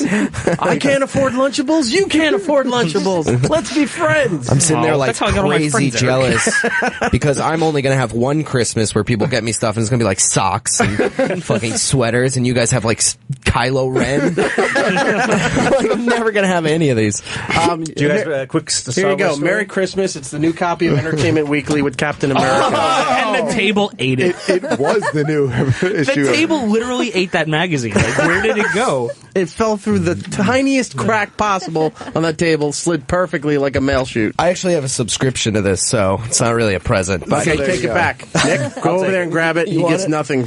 All right. Some superheroes and stuff. Do you have you said you had a Star Wars story? Yes, I do, sir. You guys know the game Battlefront, right? Yes. Right. Yes. A few weeks ago. So I did the review for Motherboard, and the whole reason I did the review for Motherboard is because I've never seen Star Wars. I saw Episode 1 with Anakin and Jar Jar. Right. And they thought it would be the most ridiculous angle on the planet. Like, here's one of the dozen people who have never seen Star Wars, and we're going to have by them far review the game. best Star Wars if we're And the amount of like hate mail that we got, like, how dare you, everyone should see, this is ridiculous, how do you let this person review it? And it was like, I can review a shooter. They're shooters, and you can compare them to Call of Duty and Battlefield and Halo. Just because I don't, the conclusion, the review is that like unless you're super into this series, this game is not that great. But I think that's a really important review because all the reviews that I read were. And exactly that. That's you could appreciate it on a Star Wars fandom level, but as far as playability and a game level, it really was subpar. Yeah. And you probably were the perfect person to review it because you had that honesty. You weren't looking through it through beer goggles. That was literally the whole point is like, because we were reading reviews as they were popping up from all the big gaming sites, and all the reviewers were like, I've loved Star Wars since day one, and like that's great, and that's fine, but like there's room for different perspectives, and how much big of a different perspective someone who's completely unconnected to the series, and you can review it a little bit more objectively. And objectively, I didn't think it was all like, I mean, it was fine, but it wasn't like, oh my god, this is amazing, as people sort of made it out to be. Well, fanboys, will go nuts. And that's fine, yeah. But more importantly, you have to watch Star Wars over the holidays. Add that to your binge list. Matt's kind of getting mad. Matt's shaking. Cross everything else off. What are you doing here right now? Machete order too. Do you know about that, Matt? Yeah, it's the machete order is what? It's 4, 5, 3, 2, 1. Because if you've never seen Star Wars, What and is maybe it? like some people out there want to watch it with their kids before the movie comes out this week coming up, Machete Order basically, like if you watch episode 1 first, that's the worst one. So you're not going to be into it. And it's confusing to the story. Yeah, it's like 4 So or Machete 5. Order, this Star Wars nerd came up with it that you watch episode 4 first. And then I think Empire it's- Strikes Back. Right. Yep. And Okay. then 3. Right. Which is I actually like 3. No, episode 2 next. I thought it was A lot of people hate that second trilogy. two, but I like 3 3. and then 6. And then Okay. 6. And then Right. skip 1. Completely skip one Right. altogether. Just take it out like it never Numbers. existed. It's all right. Yeah. 4, And then watch 5, Spaceballs. and 3, 4, 6. 2. Yeah. No, 4, 5, 2, 3, 6. And their supplemental number 7. Once again, thank you for playing New York Lotto. The footnote. Yeah. What was I going to say? I don't know. I forget. Did it involve one of our guests? No. But we'll go to Jonathan in California. Jonathan, how are you? Eric, I'm a big fan. Okay. I was wondering if you guys saw the new trailer for the new Ninja Turtles movie. Yes, we did watch it. I don't know what to think of it other than I'm happy they didn't. They introduced Bebop and Rocksteady for the second movie, and they didn't tone them down as like bumbling sidekicks, like they were shitty and on par with the Turtles. They're actually, from what the trailer is showing, they're stronger, more powerful, and this is something that they have to deal with. I don't know if there's a set villain for that other than these two. Oh yeah, there is. There is? Oh, Okay. Yeah. The real Shredder is in this movie. Okay. Not the fake one that was in the first movie. They also redesigned. spoiler. They also redesigned. He's in the trailer. Oh. They also redesigned. They redesigned the turtles a little bit. If you didn't notice, they changed some of their facial features that were a point of contention to some of the people who saw. They made them less terrifying to look at. Yeah, they kind didn't of black them up. They flattened out their lips a bit. And, do you remember they had like creep? They really were. It was. That was the Yeah. complaint. They with the first Very that first Turtle movie, they thought it was a parody of a stereotypical black person that they got all up in arms about the features, like they were making a joke out of it, and that's what the problem was. But those features, like Matt said, they did tone down and soften to appease everybody. Out of Batman vs Superman, X-Men: Age of Apocalypse, and TMNT2. TMNT2 was my favorite trailer out of those three. I would agree with so that. there you go. Really? Yeah. There you I liked the Apocalypse trailer, man, because I sorry. love that series. Oh, I'm sorry. We love the series We can too, but still that be looked friends, awful. but He likes a different kind of paste. I don't know, man. I've never seen a black dude with a fucking pink mohawk. That threw me off immediately. oh come on! Do you remember the cartoon though? It was perfect. It was spot on. Yeah, it was really good. Anyway, but moving along. Yes. There was somebody else who had a question for you. Where is he? Pat. This mouse is not moving. Pat, New Jersey. Pat. Hey, you guys, I have a question about Jessica Jones. Okay. So I'm a reader of the comics. I haven't yet seen the show. Is the show look like it summarizes the whole arc of all the books into one season, or does it look like it sets up a season 2? I haven't seen it yet. It definitely sets up a season 2. You haven't finished it, right? No, but I know that it sets up a season 2, though. Okay, how? Because I know how it ends, and I don't. If a season 2 would, to me, seems it would be totally different. Yeah, it probably doesn't look like would it be very continues different. off of this. No. From what I've read, they planned on having multiple seasons, so I haven't finished yet. I'm not doubting that. I just what he's saying, does the story carry into season 2? I don't know. I don't think it. I don't think it does. No, it would be a new story for season 2. Right. It would be a new story for season 2. I just wondered if they were making one season to link into other Marvel Universe shows like a Luke Cage, or they had. They're all linked together somehow. Luke Cage is in Jessica Jones, so yeah, they have, and Luke Cage is getting his own thing, right? He's the show after Daredevil season 2. Who was the show that they don't know about? Iron Fist. But Iron Fist just got a showrunner last week, so it's definitely coming to Netflix. And the group ensemble, the Defenders, they don't, even though it's on. Sort of on schedule, but they don't know if that's happening. They don't know when. They just don't know when. Yeah. And are they thinking they're going to spin the Punisher off of the Daredevil show? That hasn't been confirmed yet. And it's hard to say that yet because you haven't even actually seen him on the show yet.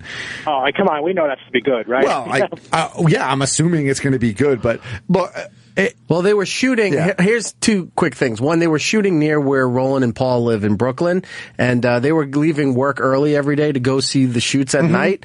And Roland would tell me all this ridiculous stuff, and he didn't know what he was doing. I'm like, I don't know what he's doing. I don't know the story. So he's telling me that stuff, and it's funny, but it sounds really good. Two, they're actually trying. The residents of that area are trying to get the city to ban shooting in that area because there's so many shows and movies shooting in these parts of Brooklyn that it never ends. People can't park on their streets. They can't park on the side streets near their places. It's all my neighborhood. Wow. Oh, man. It's everywhere. But whatever the board is, that film board that handles New York City, said these areas are too important to the city of New York to tell these companies not to shoot here. Right. Because they'll just go to Vancouver and build New York up there like they usually do, and then New York gets fucked. Yep. So New York was like, we're going to, you know what, we'll give you 2 weeks. I think that's what the article said. Yeah. They're going to have 2 weeks, which are the holiday weeks, which is not when they're filming to begin with. So they're going to have 2 weeks of a rest period, and then they go right back to, things as usual, where the TV and the movie. I think Point of Interest shoots over there. I think Person of Interest. Person of Interest. They were shooting it in a massage parlor next to my apartment one day, and I came home and I thought I was the person of interest. I was not. I was not. They were like, not only you not the person of interest, you can't even go in your house right now. I was like, oh, sorry. They shoot that. I live in Long Island City, and they shoot all that stuff where I live. It's like constant. When the Vice offices are right over where they film Daredevil and all that stuff, because Turkey's Nest, and it's always crazy over there. Yep. We're running out of time here. I think his name is Callie in Ohio. Has a question for Nicholas. Callie? No, it's Kale, but that's all right. Okay, all right. Kale? Yeah, just kind of wanted to ask about how many of these reviews, like I heard you talking with him about a Star Wars review there, how many of these reviews are paid? I heard Ben Burnley from the rock band Breaking Benjamin kind of tore the Star Wars game apart and said that they had offered to pay him because he's a well-known rock star that games a lot to do a good review, and he refused to. Well, I certainly was not offered any sort of money to pay it. No, but I mean, what happens? They do give you like review copies. The publisher will send every outlet, every publication, a copy of the game to review. But I've never, or I don't know anyone who was actually offered. On top of that, like, hey, give this a good score and we'll pay you. I mean, once you get into like, I work for a traditional publication, but once you get into guys like YouTube stars and like the more like new emerging forms of media, I've heard stories there, but no, a lot of the traditional websites, I've never heard that. I have a question for you. Is a little bit of a spin-off of that very quickly. Let's say you pan a game completely. Right. How does does that hurt your relationship with the company going forward, or do they just kind of understand? Look, it's the ups and downs. Yeah, no, I mean it certainly does. I remember I used to write for TechCrunch, and we had talked rather negatively about one of the Call of Duty games, and when it came at preview coverage, and when it came time for reviews to go out, they told us they weren't going to give us a review copy. Right. Now, of course, we can always go out and buy it. Just go buy it and review it that way. Yeah, but it's their prerogative who they send it to. Sure. There's no obligation to give us whatever game. Right. I guess if they know you're going to trash it, they probably won't even offer it to you in the first place. Is more likely. Giddles, real quick, you want to throw out your binge list there for people to check out? Oh yeah. My binge list pretty We'll do a good, speed round pretty quick here. Mr. Robot was a show that came out on USA this summer. I got to watch that one too. It is an awesome show. You will get hooked into every episode, like Breaking Bad style, where you cannot wait to watch the next episode. It's really good. With Bob and Dave, the new Mr. Show episodes that are on Netflix. But it's not called Mr. Show. No, it's called With Bob and Dave. But it's a continuation of it. It's Mr. Show. And there's only, 4 episodes? Yeah, there's 4 episodes, So so you'll finish it and then be very disappointed that there's not more. This season of South Park has been excellent. I would recommend catching up on that. A lot and this is something different that they did this season. Usually they focus on pop culture stuff per episode, but this is tying in to each episode as they go. And it's like not only been tying in, but it's still been keeping up with the current events. Like I just saw the last week's episode that I didn't even know aired because I thought the season was over, and it was crazy. It was so good. Also, I haven't watched it yet, but I've heard it's great. Man in the High Castle on Amazon. Yes, I'm a big I've heard Phil good Dick things. fan, and I've there was heard a lot it's of great. news about it around here in Manhattan with all the swastikas on subways and buses and sides of buildings, and they pulled all that down and did new imaging and stuff for the show. But I heard good things about that. It's about if we didn't win World War II, and half the country is run by Germany and the other half is run by Japan. Yeah, basically that's it. Yeah, so that's pretty good. Is that it for you? Yeah, and then movies, like there's some movies that came out earlier this year. There's a sci-fi thriller called Coherence, which is kind of weird. It's a bunch of people trapped in a cabin, and then a comet flies by, and then one of the people who's in the cabin knocks on the door, and then it gets really crazy. Like, knocks on the door while he's still in the cabin. So Wow. it gets really crazy after that. And then another movie that's worth a watch, but kind of predictable, Ex Machina. It's really good. Yes, very good. We had Oscar Isaacs and Domhnall Gleeson on for that movie. Yeah. Very good. Those are my lists. And we'll go to Lisa to wrap up everything here. Okay, this is my abbreviated list. I'll just give you the comedies. This is for comedy nerds. I also had With Bob and David on my list. This has been out for a while, but Unbreakable Kimmy Schmidt is amazing. The writing That is is so good. good. Yeah. Just joke heavy. Tina Fey's project. Tina Fey, yeah. There's a show on Netflix called Short Poppies, and it stars Reese Darby, who's hilarious, and he plays a different character in each episode. I highly recommend that. It's very funny. And for stand-up, Eddie Pepitone's special In Ruins. You have to be a real comedy nerd to enjoy this. It's not for everybody, but if you are just basically getting bored of stand-up, it's different and unique, and it's so funny and dark. Okay. That's great. Cool. I want to check that out. I also, what's the name of the horror movie again? Coherence? Oh, Coherence. It's a sci-fi thriller. Yeah, it's I really want good. to see that. That sounds amazing. It's crazy. All It's right. a mind fuck. Brendan, do you have anything you want to throw out? As far as shows go? Yeah. Nobody ever talks about this, but Bloodline is so fantastic. Yes. That show on Netflix is so fucking It's good. in the panhandle of Florida, right? Yeah, it's in Florida. It stars a the family Keys, I that's really fucked up. Also, Last Man on Earth is with Will Forte. I've heard really good, but I've never checked it out. It's really good. It's like a funny apocalypse show, which you never really see. No. Everything's always like, fucking Carl, very gritty.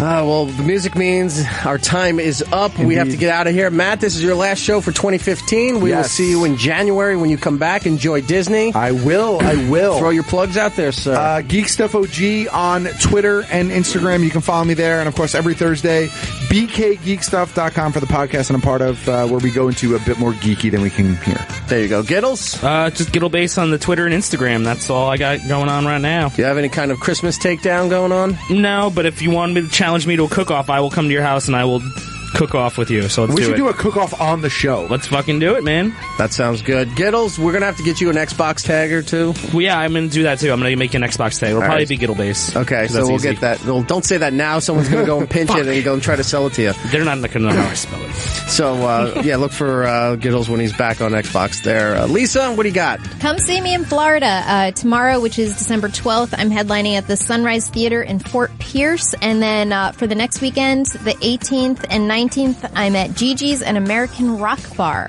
Okay. Nice. Brendan? Hey, if you liked any of the 7 things I've said and thought that was funny, I'm gonna be at the Taj Mahal tomorrow at 8 o'clock in Atlantic City. It's right. gonna be a good show, so come on out. Twitter again? Twitter is Brendan Sagalow. Instagram, I love Instagram. Follow me on that. What are you doing Brendan. next week? Are you around? Yeah. You want to come back here next week? I would love to come back. Come back here and sit in for the whole show. Okay. All right. Nicholas from Motherboard. Yeah, just motherboard.vice.com. And my Twitter is at Nicholas A. DeLeon, but don't worry about it. Just go to motherboard.vice.com. Do you ever do the podcast that Motherboard does? Occasionally, yeah. The last one I was on was when we just talked about Fallout 4. Okay. Yeah. Because they have a good podcast too. I started listening to that. And also, you guys had a great article about finding radio waves from outer space or something like that. I didn't know if I read. I mean, we do a lot of that type of all cool that stuff, weird but I don't stuff. know if I read that one. Remember when you download the SETI thing for your computer to try to encrypt radio waves, see if aliens were coming? I did that once, and then I got a rare lung disease and almost died. All right. We got to get out of here. It's Erik Nagel on Twitter, Instagram, Facebook, YouTube, E-Rock Radio for myself on Instagram and Twitter. We will be back next week for the last show of the year. Until then, be seeing you. Bye. It's Erik Nagel. And that's all the time we have. Follow the show at It's Erik Nagel on Twitter, Facebook, and YouTube. Unless we do something stupid or something better comes along. We'll be back next time here on OP Radio.